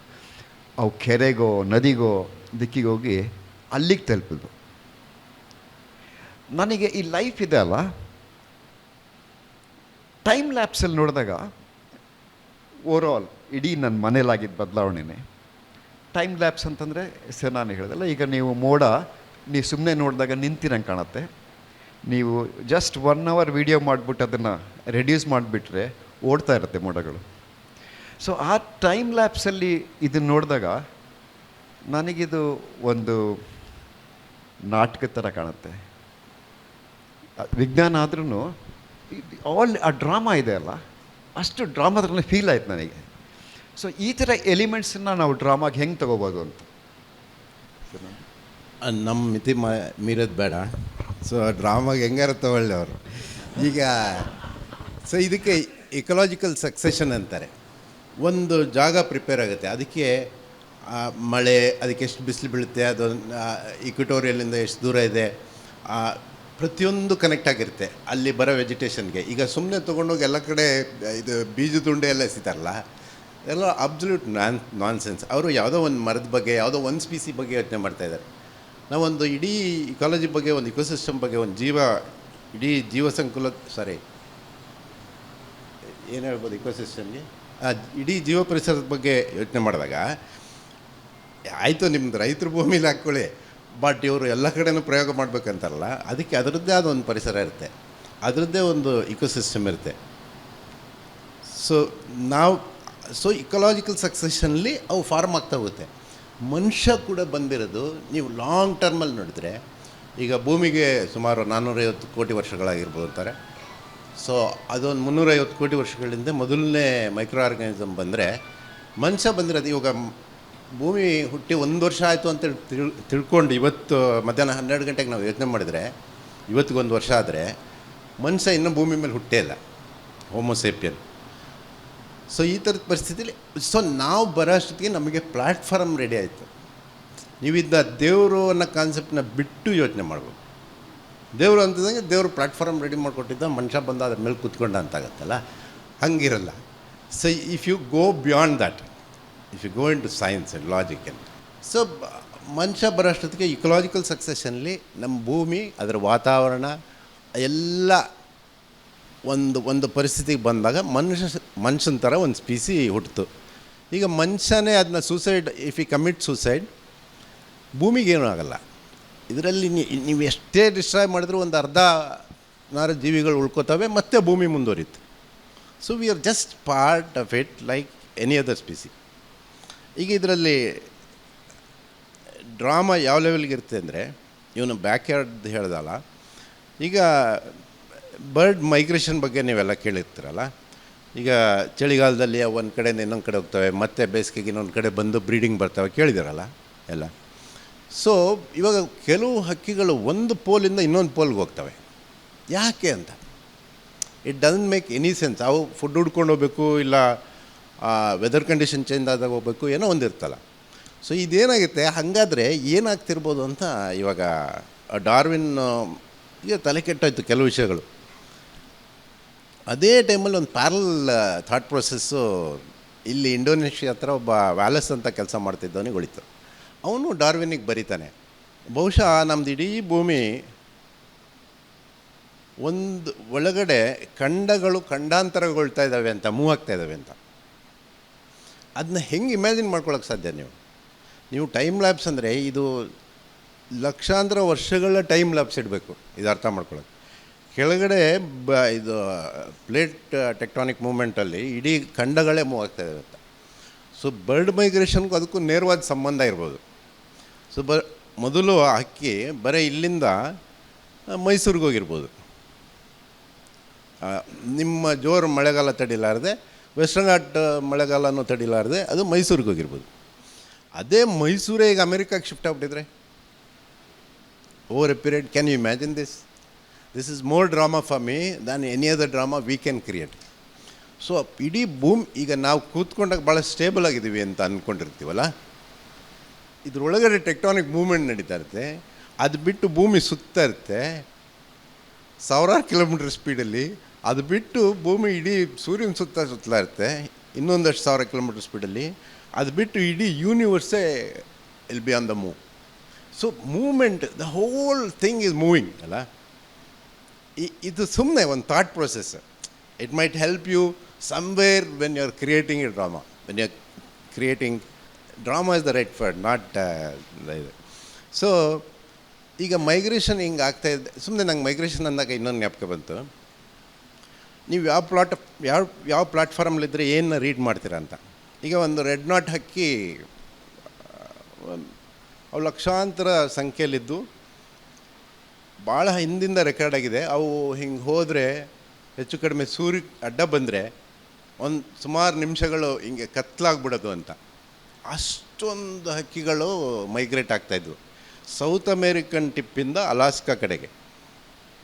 ಆಲ್ಮೋಸ್ಟ್ 14,000 ಕಿಲೋಮೀಟರ್ಸ್ ಒಂದು ಸ್ಟ್ರೆಚ್ಚಲ್ಲಿ ಹೋಗ್ತಿದ್ದವು. ಅದನ್ನ ಒಬ್ಬ ಸೈಂಟಿಸ್ಟ್ ಸ್ಟಡಿ ಮಾಡ್ತಾಯಿದ್ದ. ಅದಾದಮೇಲೆ ಏನೋ ಇಂಟ್ರೆಸ್ಟಿಂಗ್ ಆಗ್ತಾಯಿದೆ ಅಂತ ಒಂದು ಇಡೀ ಗ್ರೂಪ್ ಆಫ್ ಸೈಂಟಿಸ್ಟು ಭಾಳ ಇಂಟೆನ್ಸಾಗಿ ಸ್ಟಡಿ ಮಾಡೋಕ್ಕೆ ಮಾಡಿದ್ರು. ಅವು ಸೌತ್ ಅಮೇರಿಕನ್ ಟಿಪ್ಪಿಂದ ಹೊರಟವು 7-8 ದಿವಸ ಸತತವಾಗಿ ಹಾರಿ. ಅಂದರೆ ಇಮ್ಯಾಜಿನ್ ಮಾಡ್ಕೊಳ್ಳಿ, ಊಟ ಇಲ್ಲ, ನೀರಿಲ್ಲ, ನಿದ್ದೆ ಇಲ್ಲ. ಮನುಷ್ಯಂಗೆ ಬರೀ ಒಂದು 48 ಅವರ್ಸ್ ನಿದ್ದೆ ಹೋದರೆ ಅವನಿಗೆ, ಅಲ್ಲ ಪ್ರಕಾಶ್ ಥರದವರಲ್ಲ, ಮನುಷ್ಯರ ಬಗ್ಗೆ ಮಾತಾಡ್ತಾರೆ. ಈಗ ಒಂದು 48 ಅವರ್ಸ್ ಹೋದರೆ ಅವನಿಗೆ ಡಿಲೇರಿಯಮ್ ಥರ ಶುರು ಆಗುತ್ತೆ. 72 ಅವರ್ಸ್ ಹೋದರೆ ಹುಚ್ಚ ಆಗ್ತಾನೆ, ನಿದ್ದೆ ಇಲ್ದರೆ. ಲೋಹಿಯಾನು ಬರೀತಾರೆ, ಅವರು ಜೈಲಲ್ಲಿದ್ದಾಗ ಹೆಂಗೆ ಅವ್ರಿಗೆ ಯಾವ ಥರ ಇದು ಟಾರ್ಚರ್ ಕೊಡದೆ ನಿದ್ದೆ ಮಾಡೋಕ್ಕೆ ಮಾಡದೇ ಇರೋಂಗೆ ಮಾತ್ರ ನೋಡ್ಕೊತಾ ಇದ್ರು ಅಂತ. ಅದು ಹೆಂಗೆ ಅದು ರಿಪರ್ಕಷನ್ ಆಯಿತು ಅಂತೆಲ್ಲ ಬರೀತಾರೆ ಅವ್ರದ್ದು ಜೈಲಿದ್ರಲ್ಲಿ. ಸೊ ಇದು ಮನುಷ್ಯಂಗೆ ತಡ್ಕೊಳ್ಳೋಕೆ ಇಮ್ಯಾಜಿನೇ ಮಾಡ್ಕೊಳಕ್ಕಾಗಲ್ಲ. 7-8 ಡೇಸ್ ಸತತವಾಗಿ ಹಾರಿ ಅವು, ಅಂದರೆ ಅನ್ನ ನೀರು ನಿದ್ದೆ ಏನೂ ಇಲ್ದಲೆ ಇಷ್ಟೇ ದಪ್ಪ ಹಕ್ಕಿಗಳು ಲಕ್ಷಾಂತರ ಸಂಖ್ಯೆಯಲ್ಲಿ ಹಾರಿ ಅಮೆರಿಕಾದ ಒಂದು ಈಸ್ಟ್ ಕೋಸ್ಟಲ್ಲಿ ಒಂದು ಕೊಲ್ಲಿ ಕ್ರೀಕ್ಗೆ ಬಂದು ಇಳಿತವೆ. ಅಲ್ಲಿ ಬಂದರೆ ಅವು ಇಡೀ ವರ್ಷದಲ್ಲಿ 1 ತಿಂಗಳೊಳಗಡೆ ಅಷ್ಟು ಹಕ್ಕಿಗಳು ಅಲ್ಲಿ ಬಂದು ಹೋಗ್ತವೆ. ಅವು ಮೇಲ್ಗಡೆ ಅಲಾಸ್ಕಾಗೆ ಹೋಗಬೇಕು. ಹೋಗೋ ದಾರಿಲಿ ಅಲ್ಲಿ ಹಾಲ್ಟು 8 ದಿವಸ ಆದಮೇಲೆ ಅಲ್ಲಿ ಅವು ಚಕ್ಳಾಗೋಗಿರ್ತವೆ. ಅಂದರೆ ಅವು ಅರ್ಧ ವೆಯ್ಟ್ ಹೋಗ್ಬಿಟ್ಟಿರ್ತವಕ್ಕೆ. ನೀವು ಇಮ್ಯಾಜಿನ್ ಮಾಡ್ಕೊಳ್ಳಿ, ಒಂದು 250-300 ಗ್ರಾಮ್ ಇರೋ ಹಕ್ಕಿ ಒಂದು 150 ಗ್ರಾಮಿಗೆ ಬಂದುಬಿಟ್ಟಿರುತ್ತೆ. ಸೊ ಅದಕ್ಕೆ ಅಲ್ಲಿಂದ ಟೇಕ್ ಆಫ್ ಆಗೋಲ್ಲ. ಒಂದು ಸತಿ ಕೆಳಗೆ ಕೂತ್ರೆ ಅದಕ್ಕೆ ಹಾರಕ್ಕೆ ಕೂಡ ಶಕ್ತಿ ಇರಲ್ಲ. ಬಟ್ ವಿತಿನ್ 15 ಡೇಸ್ ಅವು ರಿಕವರ್ ಆಗ್ಬಿಟ್ಟು ಮುಂದಕ್ಕೆ ಹೋಗ್ತವೆ. ಹೆಂಗೆ ಅಂದರೆ ಅದೇ ಟೈಮ್ಗೆ ಹಾರ್ಶು ಕ್ರ್ಯಾಬ್ಸ್ ಅಂತ they come in billions from all over the C. ಅಲ್ಲೇ ಬಂದು ಮೊಟ್ಟೆ ಇಕ್ತವೆ ಆ ಮರಳ ಮೇಲೆ, ಆ ಮರಳು ದಂಡೆಯಲ್ಲಿ ಮೊಟ್ಟೆ ಇಕ್ತವೆ. ಸೊ ಅದೇ ಟೈಮ್ಗೆ ಇವು ಬಂದು ಇಳಿತವೆ. ಈ ಹಾರ್ಶು ಕ್ರ್ಯಾಬ್ಸು ಅವನ ಹಿಂದಕ್ಕೆ ಹುಡ್ಕೊಂಡೋದ್ರೆ ವಿಜ್ಞಾನಿ 300 ಮಿಲಿಯನ್ ವರ್ಷದಿಂದ ಅದೇ ರೋಟೀನ್ ಇದೆ. ಈಗ ಹಕ್ಕಿಗಳ ಸಂಖ್ಯೆ ಡ್ರಾಸ್ಟಿಕ್ಕಾಗಿ ಡ್ರಾಪ್ ಆಗಿ ಈಗ 1,25,000 ಬಂದಿದೆ. ಇದು ಯಾಕೆ 1,25,000 ಬಂತು, ಏನು ವ್ಯತ್ಯಾಸ ಆಗ್ತಿರ್ಬೋದು ಅದರ ಇಕಾಲಜಿಲಿ ಅಂತ ನೋಡ್ಕೊಂಡೋದ್ರೆ, ಅದು ಬಂದು ಇಲ್ಲಿ ಇಳಿದಾಗ ಈ ಹಾರ್ಶು ಕ್ರ್ಯಾಬ್ಸು ಅಷ್ಟು ನಂಬರ್ಸಲ್ಲಿ ಇವಾಗ ಬರ್ತಾಯಿಲ್ಲ. ಅವು ಡಿಸೋರಿಯೆಂಟ್ ಆಗಿದ್ದಾವೆ. ಅವು ಬೇರೆ ಎಲ್ಲೋ ಹೋಗಿ ಮೊಟ್ಟೆ ಇಡ್ತಾ ಇರ್ಬೋದು, ಅಥವಾ ನಂಬರ್ಸೇ ಕಡಿಮೆ ಆಗಿರ್ಬೋದು, ಅದು ಹುಡುಕ್ತಾನೇ ಇದ್ದಾರೆ ವಿಜ್ಞಾನಿಗಳು. ಬಟ್ ಅವನಿಗೆ ಎದ್ದಿದ್ದ ಪ್ರಶ್ನೆ ಏನಂದರೆ, 300 ಮಿಲಿಯನ್ ವರ್ಷಗಳಿಂದ ನಾವು ಹುಟ್ಟಿ ಬರೀ 3 ಲಕ್ಷ ವರ್ಷ ಆಗಿರೋದು, ಇದು 300 ಮಿಲಿಯನ್ ವರ್ಷನ ಮಾತಾಡ್ತಾ ಇರೋದು. 300 ಮಿಲಿಯನ್ ವರ್ಷಗಳಿಂದ ಅವುಗಳ ರೊಟೀನಲ್ಲಿ ಆಗದೇ ಇರೋ ಬದಲಾವಣೆ ಈಗ ಯಾಕಾಯಿತು ಅಂತ. ಅದು ಇವರು ನೋಡುವ ಕಣ್ಣು ಕಾಣುವ ಕಣ್ಣು ಅಂತಾರೆ. ನಾವೆಲ್ಲ ನೋಡಿರ್ತೀವಿ, ಅದನ್ನ ನಾವೆಲ್ಲ ಓದಿರ್ತೀವಿ, ನಮಗೆ ಅದು ಆ ಪೀಸ್ ಕಂಡಿರಲ್ಲ. ಆ ವಿಜ್ಞಾನಿಗೆ ಕಾಣುತ್ತೆ ಇದರಲ್ಲಿ ಏನೋ ಒಂದು ಇಡೀ ಭೂಮಿಲಿ ಏನೋ ಸ್ಥಿತ್ಯಂತರ ಆಗ್ತಾಯಿದೆ, ಏನೋ ವ್ಯತ್ಯಾಸ ಆಗ್ತಾಯಿದೆ. ನಾವು ಅದರಲ್ಲಿ ಒಂದು species. There is something very serious changes are happening in the earth ಅಂತ. ಅದನ್ನ ಅವನು ಡೈರೆಕ್ಟಾಗಿ ಕ್ಲೈಮೇಟ್ ಚೇಂಜಿಗೆ ರಿಲೇಟ್ ಮಾಡ್ತಾನೆ. ಆಮೇಲೆ ಸೊ ಅವನು ಹುಡ್ಕೊಂಡು ಹೋದಾಗ ಅದಾದಮೇಲೆ ಏನಾಗುತ್ತೆ, ಪಾಪ ಆ ರೆಡ್ ನಾಟ್ ಹಕ್ಕಿಗಳು ಬಂದು ತುಂಬ ಕಡಿಮೆ ಸಂಖ್ಯೆಯಲ್ಲಿ ಬರ್ತಾರ ಈ ಏಡಿಗಳ ಮೊಟ್ಟೆ ತಿಂದು ಮತ್ತೆ ಹೆಂಗೋ ರಿಕವರ್ ಆಗಿ ಅವ ಅಲಾಸ್ಕಾಗೆ ಹೋದರೆ, ಅಲ್ಲಿಗೆ ಹೋದಾಗ ಕರೆಕ್ಟಾಗಿ ಸ್ಪ್ರಿಂಗ್ ಬರಬೇಕಲ್ಲಿ, ವಸಂತ ಋತು ಶುರು ಆಗಬೇಕು. ಶುರುವಾದರೆ ಇನ್ಸೆಕ್ಟ್ ಎಮರ್ಜೆನ್ಸ್ ಆಗಬೇಕು. ಅದಾದರೆ ಅಷ್ಟರೊಳಗೆ ಅದು ಮೊಟ್ಟೆ ಇಟ್ಟು ಮರಿ ಮಾಡಿ, ಗೂಡು ಕಟ್ಟಿ ಮೊಟ್ಟೆ ಇಟ್ಟು ಮರಿ ಮಾಡಿ, ಅವಕ್ಕೆ ವೆರಿ ಶಾರ್ಟ್ ಸ್ಪ್ರಿಂಗ್, ಅದು 2.5 ತಿಂಗಳು 3 ತಿಂಗಳು ಸ್ಪ್ರಿಂಗ್. ಅಷ್ಟರೊಳಗಡೆ ಅದು ಮೊಟ್ಟೆ ಇಟ್ಟು ಮರಿ ಹಾರಿಸ್ಕೊಂಡು ವಾಪಸ್ ಬರಬೇಕು. ಸೊ ಆ ಪೀರಿಯಡೂ ಹೆಚ್ಚು ಕಡಿಮೆ ಆಗ್ತಾಯಿದೆ. ಇವಾಗ ಕ್ಲೈಮೇಟ್ ಚೇಂಜಿಂದಾಗಿ ಅದು ಮೊದಲೇ ಇನ್ಸೆಕ್ಟ್ಸ್ ಎಮರ್ಜ್ ಆಗ್ತಾಯಿದ್ದಾವೆ. ಇಲ್ಲಿ ಏಡಿಗಳು ಬರೋ ಇದ್ರ ಬಗ್ಗೆ ಸಿಕ್ಕಾಪಟ್ಟೆ ಹೆಚ್ಚು ಕಡಿಮೆ ಆಗಿದೆ. ಅಲ್ಲಿ ಇನ್ಸೆಕ್ಟ್ ಎಮರ್ಜೆನ್ಸಿ ಬಗ್ಗೆ ಸಂಪೂರ್ಣವಾದ ವ್ಯತ್ಯಾಸ ಆಗಿದೆ. ಸೊ ಇದೆಲ್ಲ ಇಂಡಿಕೇಟ್ ಮಾಡ್ತಾ ಇರುತ್ತೆ ನಿಮ್ಮ ಪರಿಸರದಲ್ಲಿ ಏನೋ ಒಂದು ದೊಡ್ಡ ಬದಲಾವಣೆ ಆಗ್ತದೆ ಅಂತ. ಬಟ್ ನೋಡ ಕಣ್ಣು ಕಾಣುವ ಕಣ್ಣು ಅಂತ. So it makes a lot of difference when you see through these things. For that you need to be on certain platform, or you just grab someone else's experience, somehow convert it into your theater somewhere. ಇದೆಲ್ಲ ಕೂಡ್ತಾ ಬಂದಂಗೆ ನಿಮಗೆ ಒಂದು ಸಮಗ್ರವಾದ ಒಂದು ದೃಷ್ಟಿಕೋನ ಸಿಗ್ಬೋದು, ಅಥವಾ ಪೂರ್ಣ ದೃಷ್ಟಿ ಅಂತ ಕುವೆಂಪು ಏನು ಹೇಳ್ತಾರೆ. ಅದು ಬಹುಶಃ ಅವರು ಇನ್ನೊಂದು ಕಡೆ ಬರಿತಾ, ಅವರು ಯಾರೂ ಮುಖ್ಯರಲ್ಲ ಅಂತಾರೆ. ಇನ್ನೊಂದು ಕಡೆ ಪೂರ್ಣದೃಷ್ಟಿ ಬಗ್ಗೆ ಮಾತಾಡ್ತಾರೆ. ಬಹುಶಃ ಇವರು ಇಡೀ ಜೀವ ಪರಿಸರ, ಇಡೀ ಭೂಮಿಯ ಜೀವ ಪರಿಸರ, ಅದರಲ್ಲಿ ನಾವು ಒಂದು ಭಾಗ ಅನ್ನೋ ಎಲ್ಲೋ ಒಂದು ಕಡೆ ಅವ್ರಿಗೊಂದು ಸಂಪೂರ್ಣವಾದ ಐಡಿಯಾ ಬಂದಿತ್ತೇನೆ. ಬಟ್ ಇದು ಹೆಂಗಾಗತ್ತೆ, ನಾನು ಯಾಕೆ ಕುವೆಂಪು ಬಂದಿತ್ತೋ ಇಲ್ಲೋ ಅಂತಲೇ ಸಂಶಯಾಸ್ಪದವಾಗಿ ನಾನು ಮಾತಾಡ್ತೀನಿ ಅಂದರೆ, ಕುವೆಂಪು ಬೆಳೆದಿದ್ದ ಪರಿಸರದಲ್ಲಿ ಅವರು ಬಹುಶಃ ಒಂದು 15-20 ವರ್ಷ ಇದ್ದರೆ ನಮ್ಮ ಮಲೆನಾಡಲ್ಲಿ ಸಣ್ಣ ವಯಸ್ಸಲ್ಲಿ. ಆವಾಗ ಅವ್ರ ಸುತ್ತಮುತ್ತಲ ಇದ್ದಿದ್ದು ಶಿಕಾರಿ ಮತ್ತು ಕಾಡು. ಆ ಶಿಕಾರಿ ಜನಗಳು ನನಗೆ ಯಾಕೆ ಒಂದು ರಫ್ ಐಡಿಯಾ ಇದೆ ಅಂದರೆ, ನಾನು ಆಲ್ಮೋಸ್ಟ್ 7-8 ಇಯರ್ಸು ಜೇನು ಕುರುಬರು ಕಾಡು ಕುರುಬರ ಜೊತೆ ನಾವು ಕಾಡಲ್ಲಿ ಕಳೆದಿದ್ದೀವಿ. ಸೊ ಈಗ ನೀವು ಸುಮ್ಮನೆ ದೂರದಿಂದ ನೋಡಿ, ಅವ್ರದ್ದು ರಿಚುವಲ್ಸ್ ರೆಕಾರ್ಡ್ ಮಾಡಿರೋರು ಇದ್ದಾರೆ, ಅವ್ರದ್ದು ಇನ್ನೊಂದು ರೆಕಾರ್ಡ್ ಮಾಡಿರೋರು ಇದ್ದಾರೆ. ಆಮೇಲೆ ನಿಮಗೆ ಕಾಡು ಗೊತ್ತಿಲ್ಲದೆ ಇದ್ದಾಗ ಅವ್ರಿಗೆ ಗೊತ್ತಿರೋ ಕಾಡನ್ನ ಅಥವಾ ಅವ್ರಿಗೆ ಕಾಡಿನ ತಿಳುವಳಿಕೆನ, ಅವರ ಕಾಡಿನ ತಿಳುವಳಿಕೆನ ನಾವು ಎಕ್ಸಾಗ್ರೇಟೆಡ್ ಆಗಿ ರೆಕಾರ್ಡ್ ಮಾಡ್ಕೊಂಡು ಹೋಗಿರ್ಬೋದು. ಬಟ್ ನಾವು ಅವ್ರ ಜೊತೆನೇ ಕಲಿತಾ, ನಾವು ಅವ್ರ ಜೊತೆನೇ ಬದುಕ್ತಾ, ಈ ಕಡೆ ಸೈಂಟಿಫಿಕ್ ಇನ್ಪುಟ್ಟು, ಈ ಕಡೆ ಪುಸ್ತಕಗಳ ಇನ್ಪುಟ್ಟು, ಈ ಕಡೆ ಕಾಡು ಕುರುಬರು ಜನ ಕುರುಬರು, ದೇವರ್ ಲೈಕ್ ಬ್ರದರ್ಸ್ ಟು ಅಸ್, ದೇವರ್ ಲೈಕ್ ಫ್ಯಾಮಿಲಿ ಟು ಅಸ್. ನಾವು ದೂರದಿಂದ ನೋಡಿಲ್ಲ, ಭಾಳ ಹತ್ತಿರದಿಂದ ನೋಡಿದ್ವಿ. ಸೊ ಅವ್ರ ನಾಲೆಡ್ಜ್ ಬೇಸ್ ಏನಿದೆ ಅಂತ ಯೋಚನೆ ಮಾಡ್ಕೊಂಡೋದ್ರೆ, ಅದು ಎಲ್ಲೋ ಒಂದು ಕಡೆ ಅದು ಅವ್ರದ್ದು ಆಹಾರ ಮತ್ತು ಸರ್ವೈವಲ್ ಅದ್ರ ಸುತ್ತಲೇ ಬೆಳೆದತ್ತೆ. ಬಹುಶಃ ಕುವೆಂಪು ಬೆಳೆದ ಪರಿಸ್ಥಿತಿಲಿ ಕೂಡ ಅಲ್ಲಿ ಸುತ್ತಮುತ್ತಲೂ ಇದ್ದ ಎಲ್ಲರೂ ಶಿಕಾರಿ ಮತ್ತು ಆ ಸರ್ವೈವಲ್ಲು ಮತ್ತು ಮೇ ಬಿ ಸಣ್ಣ ಪುಟ್ಟ ಮೆಡಿಸಿನ್ನು ಆ ಥರ ಮಾತ್ರ ಕಾಡನ್ನ ನೋಡ್ತಾಯಿದ್ರು ಅವರು. ಸೊ ಆ ಪರಿಸ್ಥಿತಿಲಿ ಬರೆದಿದ್ದ ಕುವೆಂಪುಗೆ ಇದು ಬಿಗರ್ ಇದು ಪರ್ಸೆಪ್ಷನ್ ಹೆಂಗೆ ಬಂತು ಅಂತ. ಏಕೆಂದರೆ ಆವಾಗ ಸಾಕಷ್ಟು ಪುಸ್ತಕಗಳು ಸಿಗ್ತಾರಲ್ಲ, ಇವತ್ತಿನ ಥರ ಗೂಗ್ಲಿಂಗ್ ಇರ್ತಾರಲ್ಲ, ಇದ್ರ ಬಗ್ಗೆ ಡಿಸ್ಕಸ್ ಮಾಡೋಕ್ಕೆ ವಿಜ್ಞಾನ ಅಷ್ಟೊಂದು ಮುಂದುವರಿರಲಿಲ್ಲ. ಈಗ ನಮಗೆಲ್ಲ ತಳಹದಿನೂ ಇದೆ. ಸೊ ನನಗದೊಂದು ಭಾಳ ಆಶ್ಚರ್ಯ ಯಾವಾಗಲೂ. ಬಟ್ ಅವ್ರು ಕ್ಲಿಯರಾಗಿ ಬಳಸ್ತಾರೆ ಪೂರ್ಣ ದೃಷ್ಟಿ ಅಂತ, ಇನ್ನೊಂದು ಕಡೆ ಯಾರೂ ಮುಖ್ಯರಲ್ಲ ಯಾರೂ ಅಮುಖ್ಯರಲ್ಲ ಅಂತ ಬಳಸ್ತಾರಲ್ಲ. ಸೊ ಅದೆರಡು ಅವ್ರದ್ದು ಲೈಫ್ ಫಿಲಾಸಫಿ ನಂಗೆ ಭಾಳ ಇಂಟ್ರೆಸ್ಟಿಂಗ್ ಆಯ್ತು. ಈ ಲೈಫ್ ಫಿಲಾಸಫಿ ಬಂದಾಗ ನನಗೆ ಈ ಕಾಡು ಕುರುಬರು ಜನ ಕುರುಬರು ಅಗೇನು ವೆರಿ ಇಂಟ್ರೆಸ್ಟಿಂಗ್ ಫಾರ್ ಅಸ್. ಅವ್ರದ್ದು ನಾನು ಸುಮ್ಮನೆ ಒಂದು ಕತೆ ಹೇಳ್ತೀನಿ. ನಮ್ಮ ಜೊತೇಲಿ ವರ್ಕ್ ಮಾಡ್ತಾರೆ, ನಮ್ಗೆ ಭಾಳ ಹತ್ತಿರ ಇದ್ದವನೊಬ್ಬ ಬೊಮ್ಮ ಅಂತ ಕಾಡು ಕುರುಬ. ನಾವು ತುಂಬ ಚಿಕ್ಕ ಹುಡುಗರು. ಫಾರೆಸ್ಟ್ ಡಿಪಾರ್ಟ್ಮೆಂಟ್ಗೆ ಅಲ್ಲಿ ತಮಿಳ್ನಾಡಲ್ಲಿ ಫಾರೆಸ್ಟ್ ಡಿಪಾರ್ಟ್ಮೆಂಟ್ಗೆ ಒಂದು ಪೋಸ್ಟರ್ ಮಾಡಬೇಕಿತ್ತು ಅವ್ರು, ಏನೋ ಒಂದು ಫಾರೆಸ್ಟ್ ಫೈರ್ ಬಗ್ಗೆ. ಅದು ಒಂದು ಸ್ವಲ್ಪ ನೀವು ಹೆಂಗಾರ ಮಾಡಿ ತುಂಬ ಇದಾಗಿರೋದು ಒಂದು ಪಿಕ್ಚರ್ ಬೇಕಂತ. ಸೊ ಹೆಂಗೆ ತೆಗಿಬೋದು ಯೋಚನೆ ಮಾಡಿ, ರಾತ್ರಿ ಹೊತ್ತು ತೆಗೆದ್ರೆ ಟಾಪ್ ಆ್ಯಂಗಲ್ಲಿ it might make lot of sense ಅಂತ ನಾವು ರಾತ್ರಿ ಹೊತ್ತು ಗುಡ್ಡಗಳತ್ತಿದ್ವಿ. ಅದು ಆನೆಕಾಡೋದು. ಆನೆಕಾಡಲ್ಲಿ ಗುಡ್ಡಗಳು ಹತ್ಕೊಂಡು ಓಡಾಡ್ತಾಯಿದ್ರೆ ಇಡೀ ಕಾಡೆ ನಮ್ಮ ನೋಡಿ ನಗ್ತಿತ್ತು ಅಂತ ಕಾಣುತ್ತೆ. ಏಕೆಂದರೆ ಆ ಕತ್ಲು ನಮಗೆ ಪರಿಚಯ ಇರಲಿಲ್ಲ, ಅಲ್ಲಿ ಮುಳ್ಳು ಕಲ್ಲು ಆ ಪ್ರಾಣಿಗಳು ಪ್ರತಿಯೊಂದು ನಮಗೆ ಭಯಂಕರ ಭಯ ಹುಟ್ಟಿಸ್ತಾ ಇದ್ವಿ ರಾತ್ರಿ ಆಗ್ತಿದ್ದಂಗೆ. ಬೆಳಿಗ್ಗೆ ಹೊತ್ತು ಅದೇ ಕಾಡಲ್ಲಿ ಸರಿಯಾಗಿ ಸುತ್ತಿದ್ವಿ. ಸೊ ಇದು ಹುಡುಕ್ತಾನೇ ಇದ್ವಿ, ಸುತ್ತಾ ಇದ್ವಿ. ನಮ್ಮ ಕುರುಬರು ಎಲ್ಲರಿಗೂ ಗೊತ್ತಿತ್ತು. 1-2 ದಿವಸ ಎಲ್ಲೋ ಹೋದ್ವಿ, ವಾಪಸ್ ಬಂದ್ವಿ. ಬೊಮ್ಮ ಸಿಕ್ದ. ನೆನ್ನೆ ಬರಲ್ವ ಒಳ್ಳೆ ಫೋಟೋ ಇಷ್ಟು ಎತ್ತರ ಬೆಂಕಿ ಅಂದ. ಇಲ್ಲ ಅಂದೆ. ನನ್ನ ತಮ್ಮನ ಮನೆ ಒತ್ತು ರೀತಿತ್ತು ಅಂದ. ಇವನು ಯಾರು, ಇವನು ಇನ್ಹ್ಯೂಮನ್ ಫಿಲಮ್, ಅವ್ನ ತಮ್ಮನ ಮನೆ ಬೆಂಕಿ ಹೊತ್ತು ಉರಿತಾಯಿದ್ರೆ ಒಳ್ಳೆ ಫೋಟೋ ತೆಗಿಬೋಯ್ತು ಅಂತ ಹೇಳ್ತಾನೆ. ಅವನು ಗ್ರ್ಯಾಂಡಾಗಿ ಬೇರೆ ಎಕ್ಸ್ಪ್ಲೇನ್ ಮಾಡ್ತಾನೆ. ಅವನ ಎಕ್ಸಾಗ್ರೇಷನ್ ಎಲ್ಲ ಚೆನ್ನಾಗಿತ್ತು. ಆ ಹಿಂದ್ಗಡೆ ಬೆಟ್ಟ ಎಲ್ಲ ಬೆಳಗಾಗ್ಬಿಟ್ಟಿತ್ತು ಅಂತಾನೆ. ಅಂದರೆ ಈ ಬೆಂಕಿ, ಅದು ಸುತ್ತಲ ಬೆಂಕಿ, ನಿಮ್ಮ ಮುಂದೆ ಮನೆ ಹತ್ಕೊಂಡು ಉರಿತಿದ್ದು ಬೆಂಕಿ ಎಲ್ಲ ಸೇರಿ ಹಿಂದ್ಗಡೆ ಬೆಟ್ಟನೇ ಬೆಳಗಾಗೋಗಿತ್ತು ಅಂತಿದ್ದ. ಬಟ್ ಸ್ಟಿಲ್ ಇವನು ಯಾರು ಇನ್ಹ್ಯೂಮನ್ ಫಿಲಮ್ ಅಂತ ನಾವು ನೋಡ್ತಾಯಿದ್ವಿ. ಬಟ್ ನಿಮ್ಗೆ ಅವರು ಹತ್ತಿರದಿಂದ ನೋಡಿ ನಿಮ್ಗೆ ಅವರು ಅರ್ಥ ಆದಮೇಲೆ ಆ ಗುಡ್ಸ್ಲನ್ನ ಅದೇ ಹಾಡಿಯವರೆಲ್ಲ ಸೇರಿಕೊಂಡು ಇನ್ನು 3 ದಿವಸದಲ್ಲಿ ಹೊಸ ಮನೆ ಕಟ್ಬಿಟ್ಬಿಡ್ತಾರೆ.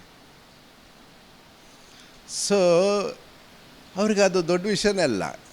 ಈಗ ನಾವು ಒಂದು ಮನೆ ಹೊತ್ಕೊಂಡ್ಬಿಟ್ಟು ತಮ್ಮನ ಮನೆ ಅಂದರೆ ಇವನು ಯಾರೋ ಭಾಳ ಕಿಡಿಗೇಡಿ ಇದ್ದಾನೆ ಇವನು ಅಂತ ತಾನೇ ಅನ್ಕೋತೀವಿ. ಬಟ್ ಅವರು ಲೈಫ್ ಫಿಲಾಸಫಿಲಿ ಇವತ್ತಿಗೆ ಅವರು ಪ್ರಸ್ತುತ ಆಗಿಲ್ಲದೆ ಇರ್ಬೋದು, ಅಂದರೆ ನಮ್ಮ ಜೀವನ ಶೈಲಿಗೆ. ಆದರೆ ಅವ್ರ ಲೈಫ್ ಫಿಲಾಸಫಿ ಎಷ್ಟು ಬ್ಯೂಟಿಫುಲ್ ಆಗಿದೆ ನೋಡಿ. ಅವ್ರಿಗೆ ಅಸೆಟ್ ಕಾನ್ಸೆಪ್ಟ್ ಇರಲಿಲ್ಲ ಆವಾಗ 80ಸಲ್ಲಿ. ಇವಾಗ ಅದೆಲ್ಲ ಬದಲಾಗ್ತಾ ಬರ್ತಾಯಿದೆ. ಅಸೆಟ್ ಕಾನ್ಸೆಪ್ಟ್ ಇರಲಿಲ್ಲ, ನಾಳೆ ಕಾನ್ಸೆಪ್ಟ್ ಇರಲಿಲ್ಲ. ಮನೆ ಅಂದರೆ 2 ದಿವಸಕ್ಕೆಲ್ಲ ಸೇರ್ಕೊಂಡು ಕಟ್ಕೊಟ್ಬಿಡೋರು. ಅವ್ರು ಮಲಗ್ತಿದ್ದು ಹೆಂಗಿದ್ರು ಹೊರಗಡೆನೆ. ನೀವು ಏನಾದ್ರು ಕೊಡಿ, ಅವ್ರು ಕೆಂಡ ಹಾಕ್ಕೊಂಡು ಇದು ಒಂದು ದೊಡ್ಡ ಮರಕ್ಕೆ ಬೆಂಕಿ ಹಚ್ಕೊಂಡು ಅಲ್ಲೇ ಹೊರಗಡೆನೇ ಮಲಗ್ತಾಯಿದ್ವಿ. ಸೊ ನಮಗದು ಭಾಳ ಇಷ್ಟ ಆಗೋದು. ಬಟ್ ಎಲ್ಲ ಒಂದು ಕಡೆ ಇದು ಇವತ್ತಿನ ಪರಿಸ್ಥಿತಿಗೆ ಪ್ರಸ್ತುತ ಅಲ್ಲ ಅನಿಸ್ತಾಯಿತ್ತು. ಬಟ್ ಸ್ಟಿಲ್ ಈಗ ಆ ಕ್ಲೈಮೇಟ್ ಚೇಂಜ್ ಹೇಳ್ದಲ್ಲ, ಅದು ವಿಜ್ಞಾನಿಗಳಿಗೆ ಮಾತ್ರ ಕಾಣ್ತಾ ಇದೆ. ನಮ್ಮ ದೊಡ್ಡ ದೊಡ್ಡ ನಾಯಕರು ಕೂಡ ಅದೆಲ್ಲ ಏನಿಲ್ಲಪ್ಪ ವಯಸ್ಸಾದ ಮೇಲೆ ಚಳಿ ಅಂತಾರಲ್ಲ ಅದೇ ಥರ ಅಂತ ನಮ್ಮದು ಬಿಗ್ಗೆಸ್ಟ್ ನಾಯಕರು ಹೇಳ್ತಾಯಿದ್ರು. ಅಂದರೆ ಅಜ್ಞಾನ ಅಷ್ಟು ತುಂಬಿದೆ ನಮ್ಮ ಲೀಡರ್ಸಲ್ಲಿ. ನಾನು ಜೆನ್ಯೂನಿಟಿ ಕ್ವಶನ್ ಮಾಡ್ತಾಯಿಲ್ಲ, ಬಟ್ ಅಜ್ಞಾನ ಯಾವ ಮಟ್ಟಿಗಿದೆ ಅಂದರೆ, ನೀವು at least you should have the ಜ್ಞಾನ to listen to somebody who is more intelligent.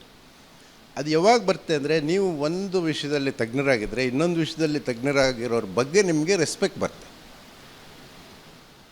So ಅದಕ್ಕೆ ನಮ್ಗೆ ಭಾಳ ಇಂಪಾರ್ಟೆಂಟ್ ಆಗುತ್ತೆ ನಿಮಗೆ ನಿಮ್ಮ ರೂಲರ್ಸು ಯಾವುದಾದ್ರು ಒಂದು ವಿಷಯದಲ್ಲಿ ಒಂದು ಪ್ರಬುದ್ಧತೆ ಇರಬೇಕು, ತಜ್ಞತೆ ಇರಬೇಕು, ಓದು ಬರ ಇರಬೇಕು, ಪುಸ್ತಕಗಳು ಓದ್ಕೋಬೇಕು, ಬೇರೆಯವ್ರನ್ನ ಅರ್ಥ ಮಾಡ್ಕೊಳಕ್ಕಾರು. ಈಗ ನಾನು ಇನ್ನೊಬ್ಬರನ್ನ ಅರ್ಥ ಏನ ಇಷ್ಟೊಂದು ಪಾಂಡಿತ್ಯ ಅಂತ ಅನ್ನಕ್ಕಾರು ನನಗೊಂದು ಅರ್ಹತೆ ಬೇಕಲ್ಲ, ಅದಕ್ಕೊಂದು ಪ್ಲ್ಯಾಟ್ಫಾರ್ಮ್ ಬೇಕು. ಸೊ ಈಗ ನೋಡಿದ್ರೆ ನನಗೆ ಈ ಕ್ಲೈಮೇಟ್ ಚೇಂಜು ಇದು ಎಲ್ಲ ನೋಡಿದ್ರೆ ನಾವೇನು ಮಾಡ್ತಾಯಿದ್ದೀವಿ ಇವತ್ತು ಜೀವನದಲ್ಲಿ, ಮುಂದಕ್ಕೆ ಸೊಲ್ಯೂಷನ್ ಹುಡ್ಕೊಂಡು ಹೋಗ್ತಾಯಿದ್ದೀವಿ. ನಾವು ಇವತ್ತು ಮಾಡಿದ ತಪ್ಪಿಗೆ ನಾಳೆ ಸೊಲ್ಯೂಷನ್ ಹುಡುಕ್ತಾಯಿದ್ದೀವಿ, ನಾಳೆ ಮಾಡಿದ ತಪ್ಪಿಗೆ ನಾಡಿದ್ದು ಸೊಲ್ಯೂಷನ್ ಹುಡುಕ್ತಾಯಿದ್ದೀವಿ. So we are going from ತಪ್ಪಿಂದ ತಪ್ಪಿಗೆ ಹೋಗ್ತಾಯಿದ್ದೀವಿ. ಈಗ ಎಗೇನ್ ನನಗೆ ಬೊಮ್ಮ ಪ್ರಸ್ತುತ ಕಾಣ್ತಾನೆ. ಒಂದು ಹೆಜ್ಜೆ ಹಿಂದೆ ಹೋಗಿ ನೋಡಿದ್ರೆ ಭಾಳ ಸರಳವಾಗಿ ಭಾಳ ಬ್ಯೂಟಿಫುಲ್ ಆಗಿತ್ತು ಲೈಫು, ಬಟ್ ನಾವು ಹೋಗೋ ಪರಿಸ್ಥಿತಿಲಿ ಇಲ್ಲ ಹಿಂದಕ್ಕೆ. ಆದರೆ ಇವತ್ತು ನಮ್ಮ ಕ್ಲೈಮೇಟ್ ಚೇಂಜ್ ಯಾವ ಲೆವೆಲ್ಗೆ ಹೋಗುತ್ತೆ ಇನ್ನು ಅನದರ್ 30-40 ಇಯರ್ಸು ನೀವು ಹಿಂದೆ ತಿರುಗಿ ನೋಡಲೇಬೇಕಾಗತ್ತೆ, ಹಿಂದೆ ಹೋಗಲೇಬೇಕಾಗತ್ತೆ. ಅದು ಈಗಲೇ ಮಾಡಿದ್ರೆ ಕ್ಷೇಮ, ಬಟ್ ಅದು ನಾನು ಹೇಳಿದ್ರೆ ಯಾರಿಗೂ ಅರ್ಥನೂ ಆಗೋಲ್ಲ. ಎಷ್ಟೋ ಜನ ಸೈಂಟಿಸ್ಟು ಬಡ್ಕೋತಾ ಇದ್ದಾರೆ, ಯಾರಿಗೂ ಗೊತ್ತಾಗ್ತಲ್ಲ. ಯಾಕೆ ಅಂದರೆ ಅವನಿಗೆ ವಿಜ್ಞಾನಿಗೆ ಕಾಣ್ತಾ ಇರೋದು ಎಲ್ಲಿ, ರೆಡ್ ನಾಟ್ ಹಕ್ಕಿ ಹಾರಕ್ಕಾಗದೆ ರೆಕ್ಕೆ ಮುರ್ಕೊಂಡು ಅದು ಇದರಲ್ಲಿ ಆ ಕ್ರೀಕ್ಸ್ ಪಕ್ಕ ಡೆಲ್ವರೆ ಕ್ರೀಕ್ಸ್ ಪಕ್ಕ ಅವು ಸಂಖ್ಯೆ ಡ್ರಾಸ್ಟಿಕ್ಕಾಗಿ ಬಿದ್ದೋಗ್ತಾಯಿದೆ. ಕೇವಲ ಲಾಸ್ಟ್ 20 ವರ್ಷಗಳಲ್ಲಿ ಅವು ಎಷ್ಟೋ ಲಕ್ಷ ಇದ್ದವು 1.25 ಲಕ್ಷಕ್ಕೆ ಬಂದಿದ್ದಾವೆ. ಈಗ ಅವು ವಿದಿನ್ ಅನ್ನೋದು 5 ಇಯರ್ಸ್ ಕಣ್ಮರೆ ಆಗ್ತವೆ. ಆಫ್ಟರ್ ಆಲ್ ಒಂದು ಅಕ್ಕಿ ಹೋದ್ರೂ ಹೋಯ್ತು ಬಿಡಿ ಅಂತ. ಆದರೆ ಅವನಿಗೆ ಕಾಣ್ತಾರದು ಬೇರೆ. ಅವ್ನು ಬಡ್ಕೋತಾ ಇದ್ದಾನೆ. ಇದು something seriously changing in the ecology. ಅದೇ ಭೂಮಿಲಿ ನಾವು ಇದ್ದೀವಿ, ಅದು ಅರ್ಥ ಮಾಡ್ಕೊಳಕ್ಕಾದ್ರೂ ಬೇಕಲ್ಲ ಅಂತ. ಸೊ ಈ ಥರ ನಿಮಗೆ ನಮಗೆ ಕಾಡು ಏನೆಲ್ಲ ಕಲಿಸ್ತಾ ಹೋಯ್ತಂದರೆ, ಈ ಕಡೆ ನಮ್ಮ ಕುರುಬರಿಂದ ಲೈಫ್ ಫಿಲಾಸಫಿ, ಈ ಕಡೆಯಿಂದ ವಿಜ್ಞಾನಿಗಳಿಂದ ಈ ಪ್ರಾಣಿ ಪಕ್ಷಿಗಳಿಂದ ಅದು ಓದ್ತಾ ಬರಿತಾ ಹೋದಾಗ, ಅದು ಬಿಟ್ಟು ನಿಮ್ಮ ಥಿಯೇಟ್ರಿಗೆ ಒಂಚೂರು ರಿಲೆವೆಂಟಾಗಿ ಮಾತಾಡಬೇಕಂದ್ರೆ, ಇವಾಗ ನಿಮಗೆ ಕಮ್ಯುನಿಕೇಷನ್ ಅಂದರೆ ನೀವೇನು ಯೋಚನೆ ಮಾಡ್ತೀರಾ? ಮೋಸ್ಟ್ ಆಫ್ ಯಂಗ್ಸ್ಟರ್ಸ್, ಇವರಲ್ಲ, ಯಂಗ್ಸ್ಟರ್ಸ್ ಏನು ಯೋಚನೆ ಮಾಡ್ತೀರಾ? ಮನುಷ್ಯನ ಮಾತು ಮತ್ತು ಬಾಡಿ ಲ್ಯಾಂಗ್ವೇಜ್ ಅಲ್ವಾ? ಅದೇ ನೀವು ಕಾಡಿಗೆ ಹೋದರೆ ಅಲ್ಲಿ ನೂರಾರು ಥರದ ಕಮ್ಯುನಿಕೇಷನ್ ನಡೀತಾ ಇರುತ್ತೆ. ನಿಮಗೆ ಫೆರಮೋನ್ಸ್ ಮೂಲಕ ನಡೀತಾ ಇರ್ಬೋದು, ವಾಸನೆಗಳ ಮೂಲಕ ನಡೀತಾ ಇರ್ಬೋದು, ಇನ್ಫ್ಯಾಕ್ಟ್ ಸೈಲೆನ್ಸ್ ಮೂಲಕ ನಡೀತಾ ಇರ್ಬೋದು. Silence can be one of the most beautiful thing in the forest. ಅಲ್ಲ, ನಾನು ಮೊನ್ನೆ ಸುಮ್ಮನೆ ಮಾತಾಡ್ತಾ ಇದ್ದಾಗ ಅಂತು ನನ್ನ ಸ್ನೇಹಿತ ಹೇಳ್ತಿದ್ದ, ಅಲ್ಲ ಈ ಸೈಲೆನ್ಸ್ ಮಧ್ಯ ಬರೋ ಶಬ್ದನೇ, the frequency of sound in between the silence is the beat ಅಲ್ಲ ಅಂತ ಯೋಚನೆ ಮಾಡ್ತಾಯಿದ್ವಿ. ಬಟ್ ನಮಗೆ ಕಾಡಲ್ಲಿ ನೀವು ಸೈಲೆನ್ಸು ಎಂಥ ಸೈಲೆನ್ಸ್ ಅಂದರೆ ಇಟ್ ಈಸ್ ಸೀರಿಯಸ್ ಸೈಲೆನ್ಸ್. ಈಗ ಸೈಲೆನ್ಸ್ ಎಲ್ಲೆಲ್ಲಿ ಉಪಯೋಗ ಆಗುತ್ತೆ ಅಂತ, ಈಗ ಒಂದು ಚಿರತೆ ಅದು ಏನೋ ಹಿಡಿಬೇಕಂದ್ರೆ ಅಬ್ಸಲ್ಯೂಟ್ ಸೈಲೆನ್ಸ್. ಹೆಂಗೆಂದರೆ ಒಂದು ಒಣಗಿದ ಎಲೆ ಮೇಲೆ ಅದು ಕಾಲಿಡ್ಬೇಕಾದ್ರೆ 10 ಸತಿ ಯೋಚನೆ ಮಾಡ್ತಿಂಗೆ ಸ್ಟಾಕ್ ಮಾಡ್ಬೇಕಾರೆ 10 ಸತಿ ಹಿಂಗೆ ಯೋಚನೆ ಮಾಡಿ ಹಿಂಗೆ ಕರೆಕ್ಟಾಗಿ ಇಡ್ತೀವಿ. ಅದು ನಾವು ಕಲ್ತ್ಕೊತಾ ಬರ್ತೀವಿ ಅವುಗಳ ಮೂಲಕ. ಅಂದರೆ ನಾವು ಕಾಡಲ್ಲೇ ಇರೋದ್ರಿಂದ ನಾವು ಕಲಿಯಲೇಬೇಕಾಯ್ತು, ಅದು ಕಲಿತಾ ಬಂದಿರ್ತೀವಿ. ನಮ್ಮ ಕಾಡು ಕುರುಬಿಗೆ ಅದು ಸಹಜವಾಗಿ ಬಂದಿರುತ್ತೆ ಆ ಸೈಲೆನ್ಸು ಮೇಂಟೈನ್ ಮಾಡೋದು. ಆ ಸೈಲೆನ್ಸು, ನಾನು ಸುಮ್ಮನೆ ಒಂದು ಕತೆ ಹೇಳ್ತೀನಿ ಸೈಲೆನ್ಸ್ಗೆ. ನಾವು ಒಂದು ಸತಿ ರಾತ್ರಿ, ಅಂದರೆ ಅವತ್ತು ಏನೂ ಇರಲಿಲ್ಲ, ಮೋಡ ಇತ್ತು, ಚಂದ್ರ ಇರಲಿಲ್ಲ, ನಕ್ಷತ್ರ ಕಾಣ್ತಾ ಇರಲಿಲ್ಲ, ಪಿಚ್ ಡಾರ್ಕ್. ಹುಲಿ ಕುಕ್ಕೊಂಡು ಬರ್ತೈತಿ ಈ ಕಡೆಯಿಂದ, ತುಂಬ ದೂರದಲ್ಲಿತ್ತು. ನಾನು ಒಂಚೂರು ರೆಕಾರ್ಡಿಂಗ್ ರೆಗ್ಯುಲರ್ ಫಿಲ್ಮ್ ಮೇಕಿಂಗ್ ಅಲ್ಲ ನಮ್ಮದು ಬಿಸ್ನೆಸ್ಸು, ರೆಕಾರ್ಡಿಂಗ್ ಮಾಡೋಣ ಅಂತ ಹೋದೆ ಮನೆಯಿಂದ ಸ್ವಲ್ಪ ದೂರ ಹೋದರೆ ಅಲ್ಲೊಂದು ಕೆರೆ ಇದೆ. ಆ ಕೆರೆ ಪಕ್ಕ ಒಂದು ಮರ ಇದೆ. ಆ ಮರದಕ್ಕೆ ಒತ್ಕೊಂಡು ಕೂತ್ಕೊಂಡೆ ಮೆಲ್ಲಗೆ, ಕತ್ಲೆಯಲ್ಲಿ ಒಂದೊಂದೇ ಹೆಜ್ಜೆ ಇಟ್ಕೊಂಡು. ಅದು ಈ ಕಡೆಯಿಂದ ಬರಬೇಕು ಕಾಲು, ಮತ್ತೊಂದು ಕಾಲು ಬಂತು. ನಾನು ಓಕೆ ಸೆಟ್ಲ್ ಆದೆ. ಕಂಪ್ಲೀಟ್ ಏನು ಅಂದರೆ ಏನು ಕಾಣ್ತಿಲ್ಲ. ಅಕಸ್ಮಾತ್ ನಾನು ರೆಕಾರ್ಡ್ ಓದ್ತಾರೆ ಆ ಕೆಂಪು ಕಾಣುತ್ತೆ. ಆ ಕೆಂಪು ಕಾಣ್ದಂಗೆ ಹಿಂಗೆ ಇಟ್ಕೊಂಡು ಪಾಸಲ್ಲಿ ಇಟ್ಕೊಂಡು ಕಾಯ್ತಾಯಿದ್ದೆ. ಅದು ಹೋದ್ಮೇಲೆ ಒಂದು ಸತಿ ಕೂಗ್ತೀವಿ ಈ ಕಡೆಯಿಂದ, ಅದಾದಮೇಲೆ ಎಷ್ಟೋ ನಿಮಿಷಗಳು ಕೂಗಲಿಲ್ಲ. ಅಂದರೆ ಕಾಡಲ್ಲಿ ಏನಾಗುತ್ತೆ, ಸ್ಟ್ರೆಚ್ ಆಗುತ್ತೆ ಟೈಮು. ಎಷ್ಟೋ ನಿಮಿಷಗಳು ಅಂದರೆ ಅದು ಫ್ಯೂ ಸೆಕೆಂಡ್ಸ್ ಇರ್ಬೋದು. That was two stretched out. Okay ಇಲ್ಲೇ ಬರ್ತದೆ, ಈಗ ಇಷ್ಟು ದಾಟಿರ್ಬೋದು, ಈಗ ಇಲ್ಲಿರುತ್ತೆ ಅಂತ ಲೆಕ್ಕ ಆಗ್ತಾಯಿದೆ. ಅದು ನೀರು ಕಡೆನೇ ಬರ್ತಾಯಿತ್ತು. ಇದಕ್ಕಿದಂಗೆ ಕಾಲು ಈ ಕಡೆಯಿಂದ ಬಂದ್ಬಿಡ್ತು. ಎದೆ ದಡ್ಡ ಅಂದ್ರೆ ನನಗೆ ಯಾಕೆ ಬೇಕಿತ್ತೀವಲ್ಲ ಹುಚ್ಚು ಇದು ಅಂತ. ಆ ಸೈಲೆನ್ಸ್ ಇದೆಲ್ಲ, ಅದಾದಮೇಲೆ ಅದು ಕೂಗಲಿಲ್ಲ. ಅದು ನಾನು ನೋಡಿದ್ಯಾ. ಆಮೇಲೆ ಅವಕ್ಕೆ ರಾತ್ರಿ ಹೊತ್ತು ಕಾಣುತ್ತೆ. ನಾವು we are completely helpless creatures, we are stupid creatures. ಕಾಡಿಗೆ ಹೋಗ್ಬಿಟ್ರೆ ಮನುಷ್ಯ ಎಂಥ ಹೆಲ್ಪ್ಲೆಸ್ ಆಗಿ ಕಾಣ್ತಾನೆ ಅಂದರೆ. ಸೊ ಅವು ನನ್ನ ನೋಡ್ತಾ ನಿಂತಿದ್ಯಾ, ಏನೂ ಗೊತ್ತಾಗ್ತಲ್ಲ. Again long silence. ಅವಾಗ ಟಪ್ ಅಂತ ಒಂದು ನನ್ನ ಪಕ್ಕ ಇದ್ದಿದ್ದು ಮರದ ಒಂದು ಕಾಯಿ ಬಿತ್ತು. ಅದು ಒಣಗಿದ್ದು ಎಲೆ ಮೇಲೆ ಬಿತ್ತು, ಟಪಾರ್ ಅಂತ ದಡ್ಡಂದು. ಆ silence and beat, it was so amazing. ಈಗ if you can create that silence and the natural forces. ಈಗ ಒಂದು ಹುಲಿ ಬಂದರೆ, ಈಗ ನಿಮ್ಗೇನು ಅನ್ಸುತ್ತೆ, ಅದು ಬಂದರೆ ಆವು ಅಂದ್ಕೊಂಡು ಕೂಗ್ಕೊಂಬರ್ತವೆ ಅಂತ. So generally it is not so. ಬರ್ತವೆ, but it is not so. Lot of other animals and birds will be making sounds. So by that you know whether something is coming. ಅದರಲ್ಲೇ ನಿಮ್ಗೆ ಎಕ್ಸ್ಪರ್ಟೈಸ್ ಆಗ್ತಾ ಹೋದರೆ exactly ಯಾವ್ದು ಬರ್ತಾ ಇರ್ಬೋದು, ಯಾವ್ದು ಬರ್ತಾ ಇಲ್ಲ ಅಂತ. ಅದರೊಳಗೂ ಗ್ಯಾಪ್ ಬಿದ್ದರೆ, ಇವಾಗ ಒಂದು ಚೂರು ಅಲಾರಾಮ್ ಕಾಲ್ಸ್ ಅಂತೀವಿ, ಅದಕ್ಕೆ ತರಾವರಿ ಕಾಲ್ಸ್ ಬರ್ತವೆ. ಸೊ ಅಲಾರಾಮ್ ಕಾಲ್ಸ್ ಬಂದು ನಿಂತೋಗಿ ಗ್ಯಾಪ್ ಬಿದ್ದು ಲಾಂಗ್ ಸೈಲೆನ್ಸ್ ಇದ್ದರೆ, ಯಾವ ಥರ ಅಲಾರಾಮ್ ಕಾಲ್ ಬಂತು ಅಂದಮೇಲೆ ಅದು ಯಾವುದೋ ಒಂದು ರ್ಯಾಪ್ಟರ್, ಯಾವುದೋ ಒಂದು ಹದ್ದು ಬಂದು ಒಂದು ಮರದ ಮೇಲೆ ಕೂತಿರ್ಬೋದು. ಇಡೀ ಕಾಡು ಎಚ್ಚರಗಳು ತದ್ದು ಬಂದು ಹಿಂಗೆ ಕೂತ್ರೆ ಇಡೀ ಎಲ್ಲವೂ ಕೆ ಅಂತ ಆ ಕಡೆ ಈ ಕಡೆ ಹೋಗ್ತವೆ. ಮತ್ತು next minute this will just sit and wait quietly for a long time for the forest to settle. ಆ ಕಾಡು ಸೆಟ್ಲ್ ಆಗಿ ಅದಾದಮೇಲೆ ಒಂದು ಗ್ಯಾಪ್ ಸೈಲೆನ್ಸ್ ಬಿದ್ದು, ಅದಾದಮೇಲೆ ಮತ್ತೆ ಬೇರೆ ಥರ ನಿಮಗೆ ಸೌಂಡ್ ಶುರು ಆದಮೇಲೆ that is when it attacks. So that again that silence makes a lot of difference in the life of predators. Again prey point of ವ್ಯೂಯಿಂದ, ಅಂದರೆ ಈ ಹರ್ಬಿವರ್ಸ್, ಈಗ ಜಿಂಕೆ ಕಡವೆ ಪಾಯಿಂಟ್ ಆಫ್ ವ್ಯೂಯಿಂದ ನೋಡಿದ್ರು, ಅಗೇನ್ ದೇ ಹ್ಯಾವ್ ಟು ಅವುಗಳ ಎಲೆ ಮೇಲೆ ಕಾಲಿಡೋದಾಗಲಿ ಅಥವಾ ಅದು ಬ್ರೀದಿಂಗ್ ಸೌಂಡ್ ದಾಟಿ ಕೇಳಿಸ್ಕೋಬೇಕಾಗತ್ತೆ ಕೆಲಸಕ್ಕೆ ಅವು. ಆವಾಗ it is such A beautiful thing, the silence. I think silence can be one of the takeaway for you for the theatre. Silence is something which is amazing in the forest. So I think it's enough, sir. Thank you.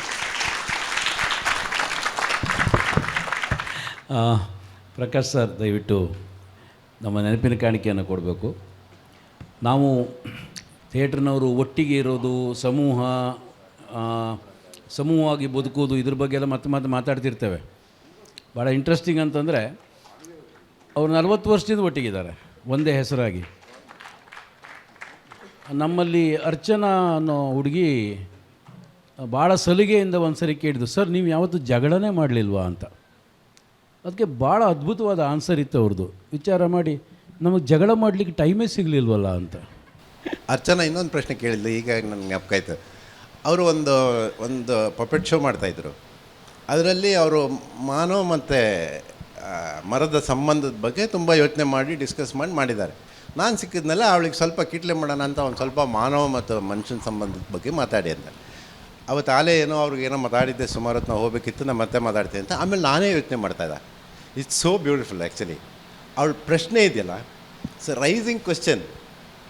ಈಗ ಒಂದು ಪ್ರಶ್ನೆ ಸರಿಯಾಗಿರೋದು, ಒಂದು ಪ್ರಶ್ನೆ ಎತ್ತೋದು ಭಾಳ ಮುಖ್ಯ ಆಗುತ್ತೆ ಎಲ್ಲ ಫೀಲ್ಡಲ್ಲೂ, including theatre. ಆಯಿತು, ಅವ್ರಿಗೆ ಇವಾಗ ಸಮಯ ಕೊಟ್ಟಿದ್ದು ನಾವು ಬಹುಶಃ ಕಡಿಮೆ. ಯಾಕಂದರೆ ನಾವು ಯಾವಾಗಲೂ ಅದ್ರ ಪ್ಯಾಕಿಂಗ್ ಮಾಡುವಾಗಲೂ ಮಾತಾಡ್ತಾ ಇದ್ವಿ, ಎಷ್ಟು ಪ್ಯಾಕಿಂಗ್ ಮಾಡಬೇಕು, 5 ಇಲ್ಲ ಅಲ್ಲ 6 ಇಲ್ಲ 5. ಯಾಕಂದರೆ ಕೃಪಾಕರ್ ಸೇನಾನಿ ಅನ್ನೋದು ಒಂದೇ ಹೆಸರಲ್ಲ. ನಾವು ಕೃಪಾಕರ ಸೇನಾನಿ ಇಬ್ಬರಿಗೆ ಪ್ಯಾಕ್ ಇಲ್ಲ, ಒಬ್ರೊಬ್ರಿಗೆ. ಅಂದರೆ ನಾವು ಗಿಫ್ಟ್ ಪ್ಯಾಕ್ ಮಾಡುವಾಗಲೂ ಅದೇ ಮಾತಾಡ್ತಿದ್ವಿ. ನಿರ್ದಿಗಂತದಲ್ಲಿರುವಾಗಲೂ ಸುಮ್ಮನೆ ಅವ್ರು ಬಂದಾಗ ಕೀಟ್ಲೆ ಮಾಡೋಕ್ಕೆ ಅಲ್ಲಿ ತುಂಬ ರಾಶಿ ಮಂಗಗಳ ಥರ ಕೂಗೋದು.